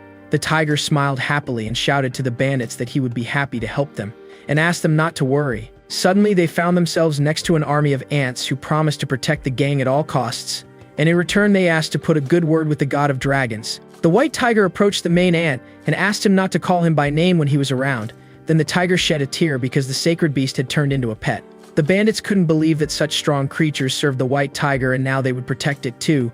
The deputy chief continued to cry in Bai's arms and thank him for all he had done for them. Then he turned to his brothers and told them to prepare a party in honor of their friends. When night fell, they gathered at their headquarters and prepared to properly send their boss. Everyone had glasses full of drinks and also ate meat. Everyone tried to have fun and not think about sad things. Two guys brought a huge bowl of food and told everyone to raid the chef's food. The protagonist saw people eat quickly and praised their food. The party was a success, and when dawn came, the protagonist and the tiger were about to leave. But no one came out to say goodbye to them, so the white tiger wanted to punish them for not saying goodbye to loved ones like them. But the protagonist stopped him by saying that the hardest thing was to say goodbye. The white tiger turned to the boy and also shed a few tears in honor of such a strong male friendship. Bai said that in addition to not showing their weaknesses, they keep the pride. Then the guy and the tiger left. Meanwhile, in the rooms, the men slept badly due to the fact that they had eaten too much at yesterday's party. After a while, the protagonist arrived at the holy city of Elijah, where there was a long line. The guard asked if the boy had an identity card and said that there was a fee to transport animals. Bai had never been to the city before and did not know what was the identity card and the silver coin he needed. The knight handed the protagonist to another official and asked him to introduce the new citizen guide to the House of Members. The knight walked a little ahead and asked why the city was bothering with such poor people, if it was easier to drive them away. Bai looked around in admiration and carefully examined all the beautiful places that caught his eye. It was his first time in a real city, and he saw huge, majestic buildings. They approached a building called the Swordsman. Next to it there was a stone statue of a knight. Bai looked at everything around, and the patrolman ordered him to stand still and go nowhere. The white tiger was now sitting on his shoulder in the form of a small kitten. He was outraged by this behavior, but the protagonist asked him to be calmer. Suddenly they heard screams not far from them. Two men behaved aggressively towards a girl and a child. They trampled on the food that the girl was carrying in the basket. When the girl and the child began to run away, the man in the hat said that they should not attract unnecessary attention to themselves. Suddenly, the partner turned forward to walk and accidentally bumped into Bai. The companion immediately became very angry and started screaming and demanding that the protagonist apologize, but Bai turned around and asked what would the man do if he didn't apologize. Then he got closer and closer to the nervous man and asked him to hit him quickly. The bandit assumed that the guy was crazy, and then the men ran to hide. The protagonist regretted not having fought, and the white tiger said he was less persistent next time. Bai soon took a bag of money and said that at least they received some pieces of silver. The patrolman returned and started shouting that he asked the boy not to leave the place, then added that now he was going to clean the bathrooms. The protagonist took a coin from his bag and asked if it was a piece of silver. The patrolman started to mock the guy, however he soon saw that a lot of gold coins were coming out of the bag. He couldn't believe that the guy had this kind of money. The protagonist noticed that the color of the coins was not silver and was worried that the money would not do, but the patrolman started to smile and explain that a gold coin is worth 100 silver coins. This man thought that Bai was just pretending to be poor. As Bai was holding a bunch of coins in his hands, he supported this theory. Then the protagonist gave a coin to a ranger and said he was paying for the cleaning of the bathroom. The patrolman offered to take him to perform the registration. The protagonist pointed to the two men who behaved rudely to the girl and were now standing near one of the buildings. The patrolman found and decided that they were fugitive bandits. Bai confirmed that they needed to be searched. Meanwhile, the man looked from the corner and told his companion that he didn't need to worry and that he wouldn't miss anyone. Suddenly, the patrolman approached and asked the young men to show their badges. The men were worried but quickly gathered their thoughts.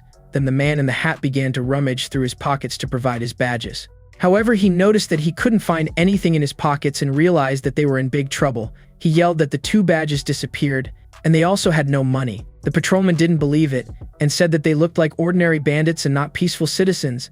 At that moment, the guys were detained and began to convince him that they were absolutely ordinary people. But the patrolman could not be convinced, so the bandits looked at each other and understood that under no circumstances should they go to jail, so they made a decision and started running.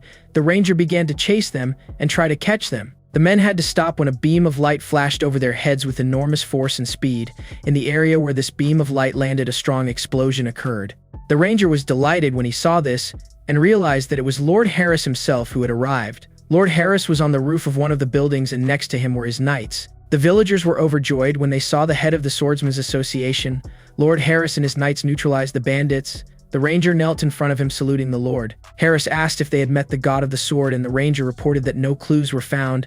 The man thought that the god of the sword would definitely decide to pass through this city, so they needed to intercept him first. Then Lord Harris ordered the search to continue and went to the building of the Swordsman Association. The ranger turned to the prota and realized that he was no longer there. The guy wondered where he had gone. Meanwhile, the protagonist had two badges in his hands and wanted to find out what these things were for and his level. The white tiger really wanted his normal form, but Bai said he was going to scare all the villagers. Suddenly, the protagonist felt the presence of his master not far away and realized that he had found that bald man. The guy was so happy that he accidentally threw the tiger off his shoulder and started calling out to the master. Meanwhile, Lord Harris was taken to a private room. He appeared at the door accompanied by other knights, but the master was already sitting inside his room and drinking tea. He says he was glad someone came. At that moment, the guards drew their swords and blocked Lord Harris to protect him, but Harris stopped them and asked them to leave him. His defenders were not sure if they would do that, and the Lord said that this man was the strongest swordsman at the moment and asked them not to even think about getting involved in battle. The guards could not believe that the old man in front of him was the strongest swordsman. The master tells him to stop talking nonsense because now he is no longer the strongest, but Harris said that they do not recognize the sword god until they see him. Master replied that he knows that the Lord wants Bai to help him, but advises him not to involve him in the affairs of the association. The Lord looked at the master in surprise, but the old man did not understand what had happened. Suddenly, Lord Harris grabbed his head and shouted that he was sure that the name of the sword god Xiaohe, not Xiao Bai, so he quickly got up and nervously asked the servants to come. But the old master ordered the man to sit down. He said seriously that he had heard enough, and now they needed to talk about more important matters. The master tells the Lord that it directly affected Bai's life. He begins to tell that once he walked through the snowy mountains, he was drunk and sang several songs, but suddenly had to stop when he heard something very similar to the cry of a child. At first, the master thought it was hallucination, but the cry sounded again and he realized that the child was nearby. Then he approached to see the child and questioned how the baby could end up in this place. Soon a small beam lay on a rock, and the fire dragons flew above it, warming the baby with their warmth. The master looked at the fire figures and was very surprised. He had never seen children do something like this before. The master remembered that he was quite drunk and shook his head in an attempt to ward off the illusion, but that didn't help to correct the situation, and it got even worse than it was. The man couldn't believe his eyes. Instead of burning dragons above the baby, there were now silhouettes of people who protected the child. Master was very surprised and speechless by such events, so he froze for a while, then fell to the ground and lost consciousness. His bottle of alcohol flew away through the darkness and hit someone. Suddenly he saw a woman's legs. The girl approached him. She was very beautiful and looked like something magical. Then she asked to take custody of the child and promised that one day she would definitely return to the boy. The master was still unconscious but heard perfectly how the girl asked him not to disappoint her. The old man drank tea and said that since then he had not taken a drop of alcohol in his mouth. Lord Harris asked if the old man was sure that he had not imagined and that everything had really happened.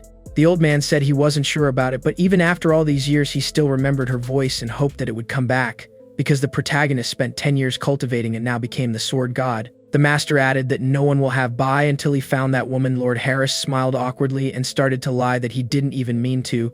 The master abruptly threw the glass on the table and began to run to the window. Harris asked what had happened, and the old man replied that he had stayed too long, so he said goodbye and jumped out of the window.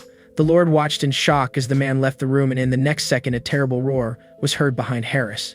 The protagonist broke through the floor and entered the room.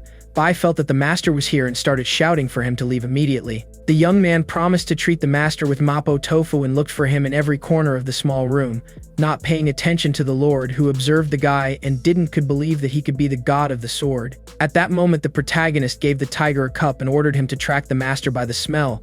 The Lord thought that Bai was still a child, but decided not to waste time and quickly adapted to the situation. He behaved kindly and thought about how he could move freely through the world with his help. The protagonist looked at the man in surprise and only now noticed that there was another person in the room with him. But Bai realized that the master escaped through the window and was about to follow him.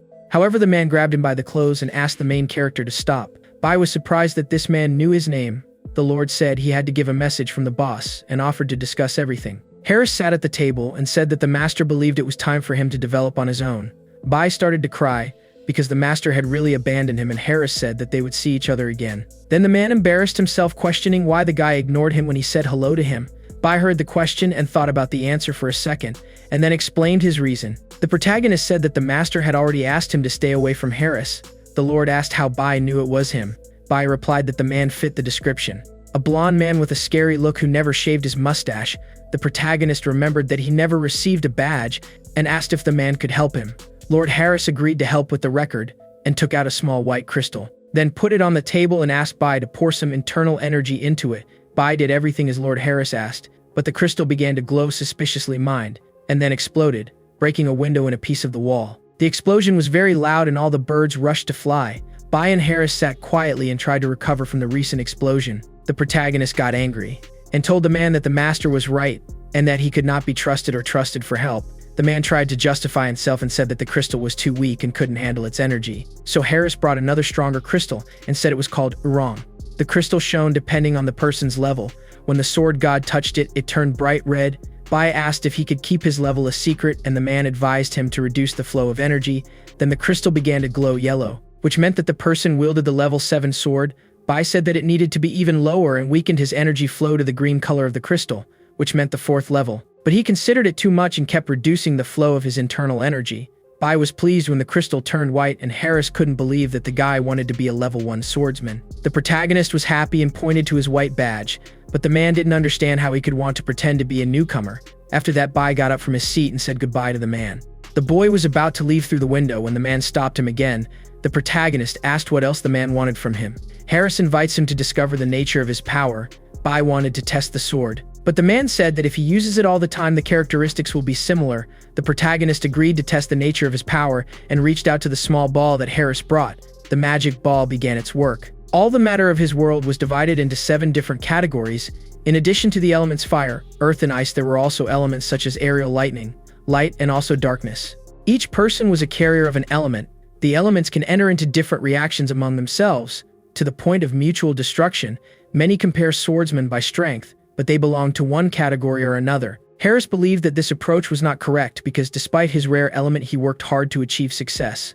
So the man told Bai that his strength would not change based on the result of the test. The protagonist began to worry and asked if the ball was really broken since it did not change color. Harris became very nervous and took the ball, saying that it could not break because it was an important relic. So Harris tested the ball on himself and it changed color. Soon after, Lord asked if it could be that the boy didn't master any of the elements. Bai was very surprised and asked if it was even possible for someone not to have an element. Harris took the guy by the hand and said that he should enroll in his academy so they could evaluate his skills. Bai didn't understand where he needed to go. The man talks about his Holy Swordsman Academy. The protagonist decided that they shouldn't go to the Magic Palace, so he asked the tiger if they should go to the swordsman. The white tiger liked the idea. Meanwhile, there was a sign on the road that showed which direction the academies were located. The master was at a crossroads, and he was sure that his student would never find out where he had gone. The old man was going to the Swordsman Academy, and he was satisfied with his plan. The old man ran down the road that led to the Swordsman Academy, and was sure that he would never be found. At that moment, the protagonist took the kitten from the table and said it was time for him to go. The Lord wanted to know if the guy would join them. Bai pointed to the badge and asked if he hadn't already done so. But Harris was offering him to become an honorary elder of the Swordsman Alliance. At first, the protagonist was happy, but then realized that the man was offering this for a reason and wanted something from him. Lord Harris admitted that he would like to recruit him for support in case of danger. The guy and the white tiger were gloomy because it was clear that this man wanted to use them. Harris immediately backed down and said that Bai had the right to refuse. The protagonist smiled and said he was expecting something more difficult. Lord Harris burst into tears of happiness for being able to find such a strong protector for the Swordsman Association.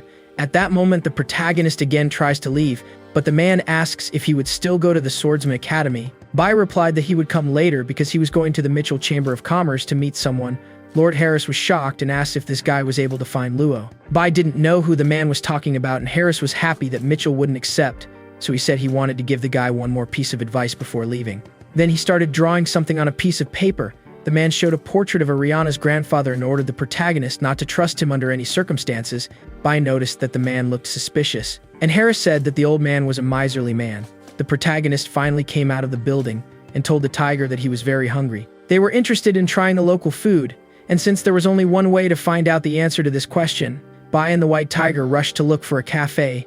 In every street they came across magicians and swordsmen. The guy wondered why there were so many of them. The white tiger said that a secret dimension had been discovered recently, so all the strong people gathered here waiting for the discovery. The guy was thinking about his friend's words and was already going to move on, when suddenly someone called his name. They saw that the man the Lord had asked them to stay away from was calling them. The protagonist immediately remembered all the bad words the Lord had said about the man and didn't know what to do. Bai decided to say that he saw the desired store on the other side and left, but the man ran after him. Mitchell introduced himself and said he was the head of the Chamber of Commerce and asked the guy not to run away. At that moment, the protagonist stopped and remembered that Ariana's grandfather was the head of the Mitchell Chamber of Commerce. The white tiger assumed that the man was lying, so Bai quickly asked the man to prove his identity. However, Mitchell said that he forgot his badge because he was in a hurry, but he said that he could prove it because he would enter any establishment and they wouldn't take a penny from them. The protagonist was delighted and asked if that meant that he could eat as much food as he wanted for free. Mitchell confirmed, and Bai grabbed the man to take him to one of the cafes. After a while, in one of the streets, there is a girl with a crab hat carrying a boiled lobster on a tray. This restaurant was the most expensive, and the protagonist greedily ate one lobster after another. Mitchell nervously said that this is one of the advantages of powerful people. Some will never be able to afford it. Bai continued to eat and asked if the food would definitely be free because he didn't have enough money for it. Mitchell snapped her fingers and called Xiao to the table. The happy girl ran up to them and said that dinner cost 112 pieces of silver. Mitchell asked if she didn't know who he was. The girl crossed her arms and said that the restaurant was visited by thousands of people and she couldn't remember them all. The man pointed to his face and said that he was the head of the Chamber of Commerce of Mitchell Rodriguez. The girl walked away and told the boss that another Rodriguez had come and was not going to pay. At that moment, the door opened and the chef of this establishment appeared from the guest room. Then he approached the table with loud steps. The chief turned out to be a huge man who was flexing his fists. He looked at the old man threatening and said that by mistake he would send him to the crayfish as food. Then the chief leaned over to Mitchell and told the old man to pay immediately, or he would regret it. Mitchell hesitated to ask to leave him, but the boss was furious and hit the old man's plate with his fist. Then he turned the table and began to accuse the man of pretending to be an aristocrat. Meanwhile, the protagonist took the plates of food in his hands and continued to eat, watching the scandal. The tiger did not understand how the guy continued to eat. At that moment, the rest of the guests began to support the chef and reproach the stranger for eating for free at the restaurant. Mitchell realized that the situation began to get out of control and decided that something needed to be done, so he decided to try to scare everyone present with the help of his magic. The chef of the restaurant immediately got scared and began to retreat when he saw that the old man was about to use some kind of spell. The waiter and the guests of the restaurant saw the man using magic and realized that he really was a magician. Mitchell lifted the ball of light and a seal formed around him.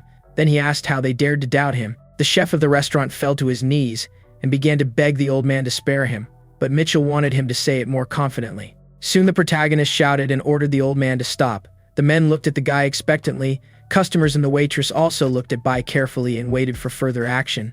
The guy finally finished his dinner and got up from his chair. He raised the boss on his knees and said that everything was Mitchell's fault.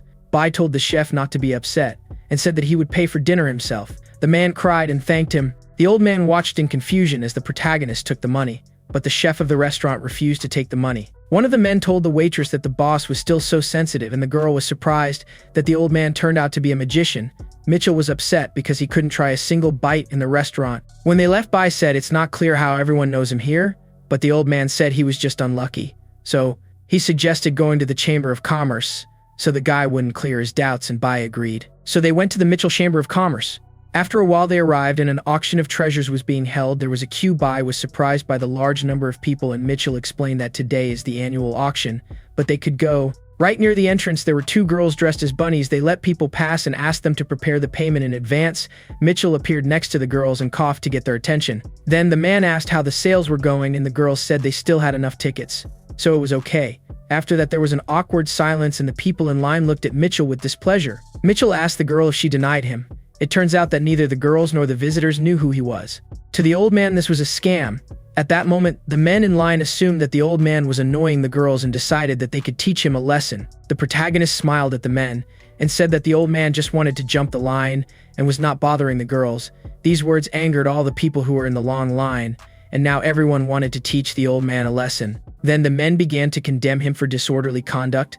Mitchell tried to explain who he was but couldn't even introduce himself because a brick thrown by a disgruntled mob flew in his face. The men attacked the old man with their fists and said that even if the head of the chamber came they should have respect. When the men calmed down and the dust settled they saw that the old man was not in the same place. Then a group of guys began to look around trying to find the reckless old man. It turns out that the protagonist took the man out of the epicenter of the fight and away from the angry people. Mitchell said he was fine and tried to stand up, but the red liquid began to come out of his eyes and mouth. Then he fell to the ground. The protagonist said that the man definitely had internal injuries. Suddenly the door next to them opened, and Ariana saw the main character sitting next to her grandfather on the street. She was very happy when she saw Bai, and asked what he was doing here. The prota turned to the girl, and called her Ileana. He says that his grandfather was seriously injured. Ariana saw that her grandfather was injured and ran to him. She asked what happened to them. Mitchell grabbed the girl by the shoulders and asked her granddaughter to say who he was and give his name. Ariana did not understand what was happening, but said it was Mitchell Rodriguez, the head of the Mitchell Chamber of Commerce. Then she asked if everything was okay, but the grandfather at that moment was already dancing happily right in the middle of the street. The man laughed so hard that the tears began to flow. The protagonist heard his friend's words, and now he could be sure that the man was really the leader. Then our hero apologized for doubting it, and Mitchell ran into his granddaughter's arms. He complained that no one recognized him. After a while, Bai and Ariana were walking around the city. The girl invited the boy to come in to eat, but he refused. At that moment, Ariana noticed a kitten on the prota's head and asked if it was the white tiger from the underworld. Bai winked at her and said she was right. The girl looked at the tiger and said that it is very rare. The tiger felt uncomfortable with these words, and the guy didn't participate in the conversation. But suddenly, he grabbed Ariana by the hand and dragged her to the alley. They quickly ran through the alley, and the girl asked the boy what had happened and why they were running away. Bai said that there were always people staring at him, and told the girl about them, then asked if they could meet him. The tiger replied that the Swordsman's Association received posters with his face, so he was being watched. The guy was very upset, and Ariana said that there is a way that will help the boy to go unnoticed. The tiger and the protagonist turned to the girl with interest and were ready to take advantage of his idea. Ariana was pleased with her work and shouted that no one in life would guess who he was. Bai was dressed in women's clothes and wore a wig. The girl said that no one would think that the god of the sword wears a woman's dress. The boy asked if they would get into trouble, but Ariana already pushed him to the exit and said that everything would be fine. Meanwhile, many people were near the arch with a beautiful statue of horses on top. Armed guards lined the walls of the arched passage, and this gave the passage an even greater majesty. At that moment, the girls observed a handsome man with loving eyes. They commented on how good he was. The handsome prince of the Temple of Light arrived at the holy city of Elijah. He rode a white horse and waved to the citizens. The prince's name was Lynn, and every girl knew that the boy was single, so his appearance caused a lot of emotions. Meanwhile, the white tiger positioned himself among Ariana's melons and enjoyed the trip to a new place. The girl asked disgruntled how long he would be sitting there. The protagonist stared at the girl's melons and sadly asked why his didn't shake like that. At that moment, girls passed by them calling for Mr. Lynn. The protagonist and Ariana looked at where they were running so fast and will come that the girls gave the prince a large number of flowers and simply surrounded him. Ariana walked away and called the prince a narcissist. Bai surprised and asked if Ariana knew the prince. The girl said that Lynn is the main heir of the Temple of Light and the youngest sword emperor in history. That's why he was always popular. At that moment, Ariana walked away and asked to leave quickly before they were noticed. But the plan didn't work out and a rose was thrown at her. Ariana turned around and asked if fame had really gone to the guy's head, since he dared to block her way. Lynn replied that he accidentally annoyed Miss Mitchell. Then he mockingly apologized and said that his hand just trembled. But there was something that interested Lynn, and that's why he didn't let them leave. At that moment, the guy threw a rose at Bai and asked what the name of this beautiful lady was. The protagonist had a rose in his hair and didn't understand what was happening. One of the girls saw Lynn flirting with another girl and felt anger and despair. Ariana looked at Bai and couldn't understand how something like this could happen to him.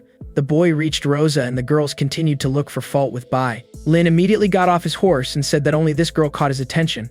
The protagonist remembered Ariana saying to keep her mouth shut while her voice remained masculine. He turned to Ariana when he saw the prince approaching and started mentally screaming for the girl to do something. But the white tiger and Ariana were eating watermelon and mentally telling the guy that he could handle it on his own. Lynn approached and pulled Bai towards her waist. Then he said that she was too beautiful. Ariana and the tiger choked on the watermelon when the prince called the protagonist beautiful. Meanwhile, the girls cried with indignation and didn't understand why the prince was trying to seduce this new girl. The guy held Bai close to him and thought that his melons were firm and round like apples. So the prince says that this was exactly what he was looking for all his life. Soon after, the prince touched his cheek and thought that sweet speeches and hugs didn't work. So it was time to use a secret technique. Ariana and the beast trembled with impatience and completely forgot that they wanted to eat watermelon. Suddenly, Lynn began to lean closer and closer to the disguised protagonist, continuing to press his body to himself. Then they looked into each other's eyes and their noses were almost touching. Bai covered the guy's mouth with his hand and ordered him to stop approaching him. Ariana and the tiger exuded disappointment and were very upset that Bai wasn't kissed, but girls on the contrary were very happy. At that moment, the prince said that he couldn't even think that there were girls who could resist him. But Lynn realized that there was something wrong with the voice of this new little girl. The protagonist escaped Lynn's clutches and looked menacingly, saying that he was a man. So the prince should keep his hands to himself. Prince Lynn felt humiliated and deceived when he learned that the beauty turned out to be a man. The girls were now even more upset than before. They thought they had lost Lynn to a man. At that moment, Bai took the apples and said he was going to change his clothes. Lynn was furious, saying that the guy humiliated him, and now he just ran away. At that moment, he took his sword and used the technique. When a huge knight appeared behind the blade of the sword, the ground around the prince began to separate, and he shouted for the main character to come back immediately. Ariana became agitated and shouted for the prince to compose himself immediately. But the girls' crying had no effect in Bombing's attack. Bai, the protagonist, had a dark sword, and he managed to stop the prince's blow without even turning around. The young man looked over his shoulder angrily at Lynn and continued to defend himself with a sword. Then the protagonist told the prince that he should remember that he was the one who attacked him first. Lynn was shocked because this guy was able to stop his strongest blow using one hand. Bai turned completely around and said he was ready to have a fun day. But the prince recognized the sword and now he was confused, but suddenly pointed at the sword and started shouting that it was Gao Bai in front of him. The protagonist was surprised and asked how the prince knew his real name. Bai himself didn't remember this prince. Ariana and the white tiger were also confused when she found out that the two knew each other. Meanwhile, the weather outside was good and near Mitchell's ward it was deserted. Mitchell Rodriguez greeted Bishop Deleuze and asked why he was here. It turns out that the man also couldn't ignore the discovery of a secret dimension. Mitchell laughed and thought that the news about the protagonist hadn't reached the Temple of Light yet. At that moment, the bishop believed that during the opening there should be all the forces in the city, and it was not known if the old master would come from the mountain. Mitchell asked why the man remembered him, and the bishop replied that despite many years their enmity did not end. Mitchell decided to take a chance and asked what exactly happened between them. The bishop tells that 10 years ago he and Lynn climbed the mountains. Lynn had just become the emperor of the sword at that time. They sat at the table, and the man told the master to call his students so that the guys could fight. Then the master called Bai. The bishop regretted taking Lynn with him to the mountains. The protagonist left the house when he heard the master call him, and looked outside with uncertainty. He was cooking and asked what happened. The second thing the bishop regretted was that he had allowed them to fight. The young Lynn asked Bai to remember his name, because fighting him would be an honor for the protagonist. Bai wiped his hands on his apron and asked him to fight quickly because his potatoes were burning. Lynn told the boy to take the sword and under no circumstances smear his weapon with a greasy spatula. Bai approached and said it wasn't fat. Then he started to shake the spatula and smeared Lynn's shirt. The boy was furious when he realized that his clothes now had grease stains. The respective masters watched the children. The bishop said that with the spatula the boy looked like the chef. The protagonist apologized to Lynn and tried to clean the grease stains by hand, but it didn't work and Bai just rubbed the huge stains. Now the whole shirt was completely ruined. Bai said he would try to wet his hands and remove the stains, but Lynn shouted loudly for the guy to get the sword. The protagonist soon came with a sword and asked Lynn to take off his shirt to clean it and then fight, but Lynn didn't listen and was already attacking and screaming for the boy to forget his dirty clothes. The protagonist hesitated to turn to his master to understand what he should do. The master winked at the student and told him to show what he was capable of. Now Bai was full of confidence. Then he grabbed the sword with both hands and focused his spiritual energy. So during the fight he released much of his spiritual power, lighting up the mountains.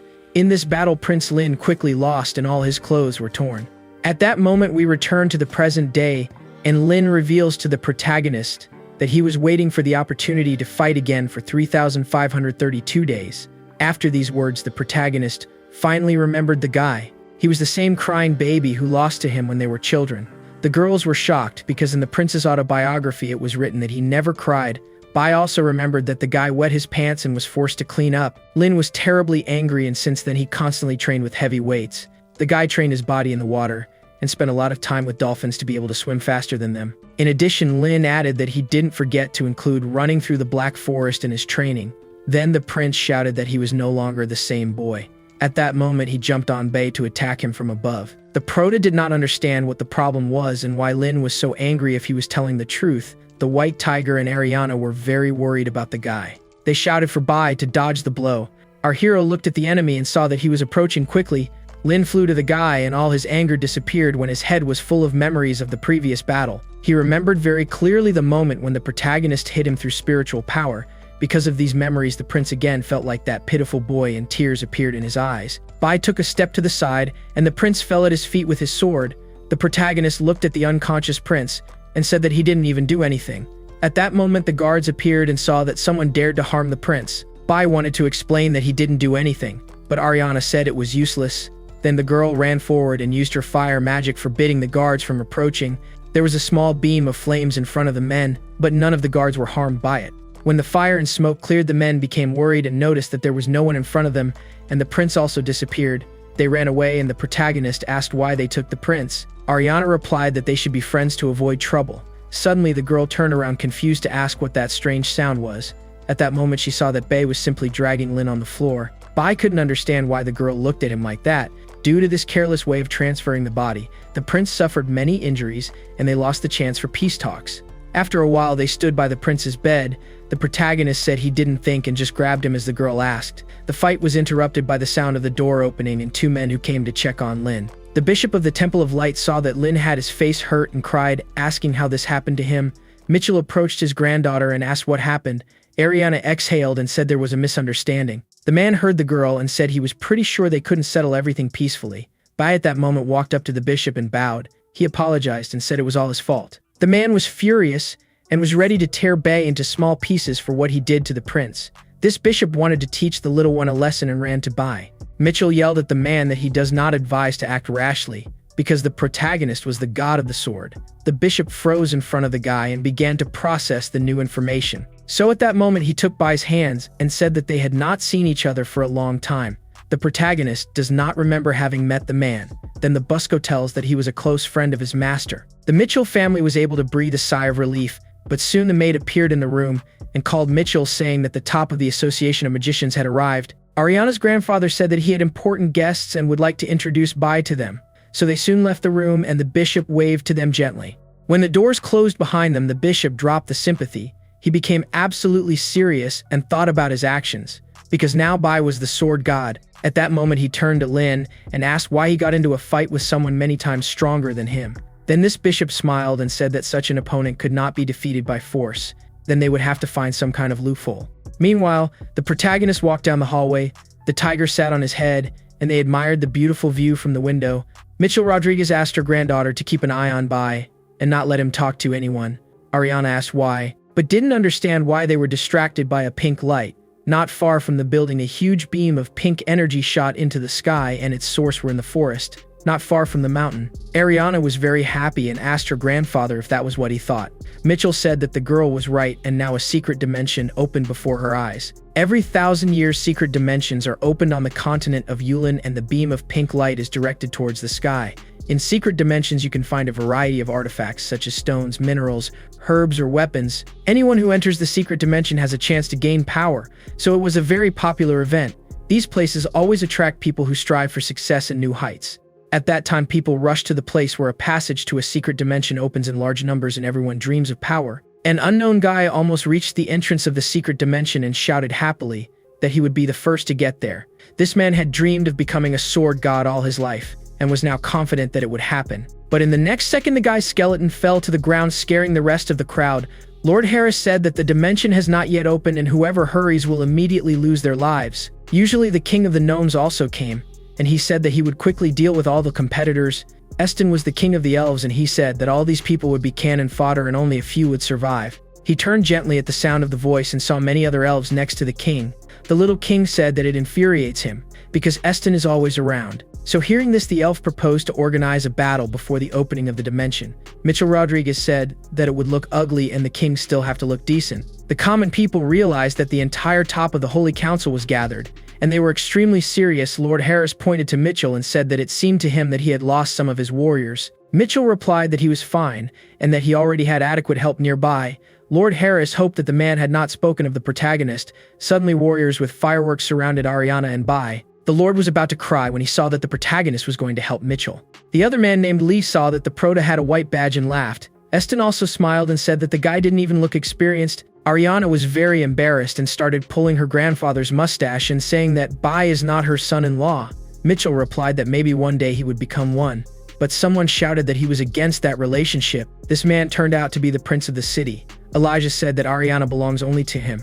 At that moment, the girl felt angry. She closed her eyes and told Elijah that he did not belong to that place. But Elijah replied that this is still Elijah's territory, which means that he has every right to be here. The prince approached Bai and said that everyone here was obliged to obey his orders. But the protagonist didn't pay attention to the guy and noticed that something strange was happening in the sky, as if it was going to rain. Elias got very angry and started shouting that the guy had no right to ignore him and should get out of here. Suddenly, dark clouds in the sky thickened and soon lightning appeared accompanied by thunder. Lee took the axe harder and asked if the demon god would appear soon. At that moment, Eston ordered everyone to take positions. There was more and more lightning in the sky, and through the clouds it was possible to see that the sacred beasts appeared. The black dragon said that the secret dimension belongs to the dragon god, a phoenix. A leopard and a snake appeared in the nearby clouds, and the dragon told people not to intrude on the secret dimension.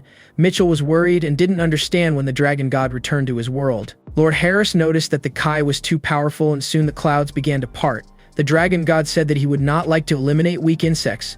The people watched in horror the silhouette of a dragon. God also appeared in the sky between lightning and clouds. He completely came out of the clouds and told the people that he was giving them one last chance to get out without being hurt.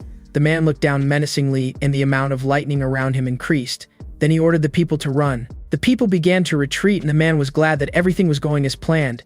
Elijah screamed in horror and grabbed his head. The protagonist looked at the dragon god carefully. Now the god also noticed his gaze, and it seemed that his soul had hurriedly left his body. It turns out that the dragon god didn't want to engage in a duel with the sword god because he didn't want to lose in front of everyone. So he rushed back to the cloud portal and ordered the rest of the holy beasts to leave. At that moment, the black dragon assumed that the dragon god was embarrassed by the people. That's why he decided to help. But the protagonist pointed to the sacred beasts and wanted to say some things. However, he didn't have time, because all four sacred beasts felt their souls leaving their bodies out of fear, and in order not to be near the sword god, they quickly obeyed their god's order and disappeared into the portal. Mitchell was surprised that the dragon god finally broke free, but for some reason they decided to leave quickly. Lee asked if the others saw the change in the dragon god's expression. Eston said that they looked at Bay. At that moment, everyone turned their attention to the place where Bay and the prince of the holy city of Elijah were. Elias noticed a greater attention and asked what the subject was. The protagonist began to clap his hands and said that everyone thinks that the prince drove away that terrible god. The guy was confused at first, and then laughed out loud and proudly declared that he was the prince of the holy city of Elijah. And so nothing could scare him. People appreciated how the protagonist turned all his attention to Elias, and they decided that the guy would handle the test. Eston ordered one of his subordinates to keep an eye on Bai. Lee also approached one of his gnomes and told him to keep an eye on the boy. At that moment, someone shouted that a portal to a secret dimension was opening, and everyone felt a sense of joy expectation. The seal appeared on the ground, which caused the entrance to be completely open, and everyone rushed to enter. People rushed in crowds to the beam of pink light. Everyone wanted to enter the dungeon as soon as possible. Elijah approached Ariana and offered to take the girl to the entrance of the secret dimension, but the girl said she didn't need his protection. Then she took Bai's hand along with the white tiger and walked ahead. Elias was offended and could barely hold back his tears. He thought about how he would deal with the guy now. Meanwhile, Lord Harris led his soldiers after them. The bandits who had already been robbed by Bai in the city also went to the place where the secret dimension was opened. One of them suggested going to take a shower first, but his partner yelled at him for such a stupid idea and reminded him of the Dark Lord. The bandit says that the Dark Lord gave them a simple task and they just had to keep an eye on the protagonist. Meanwhile, but people kept entering the portal.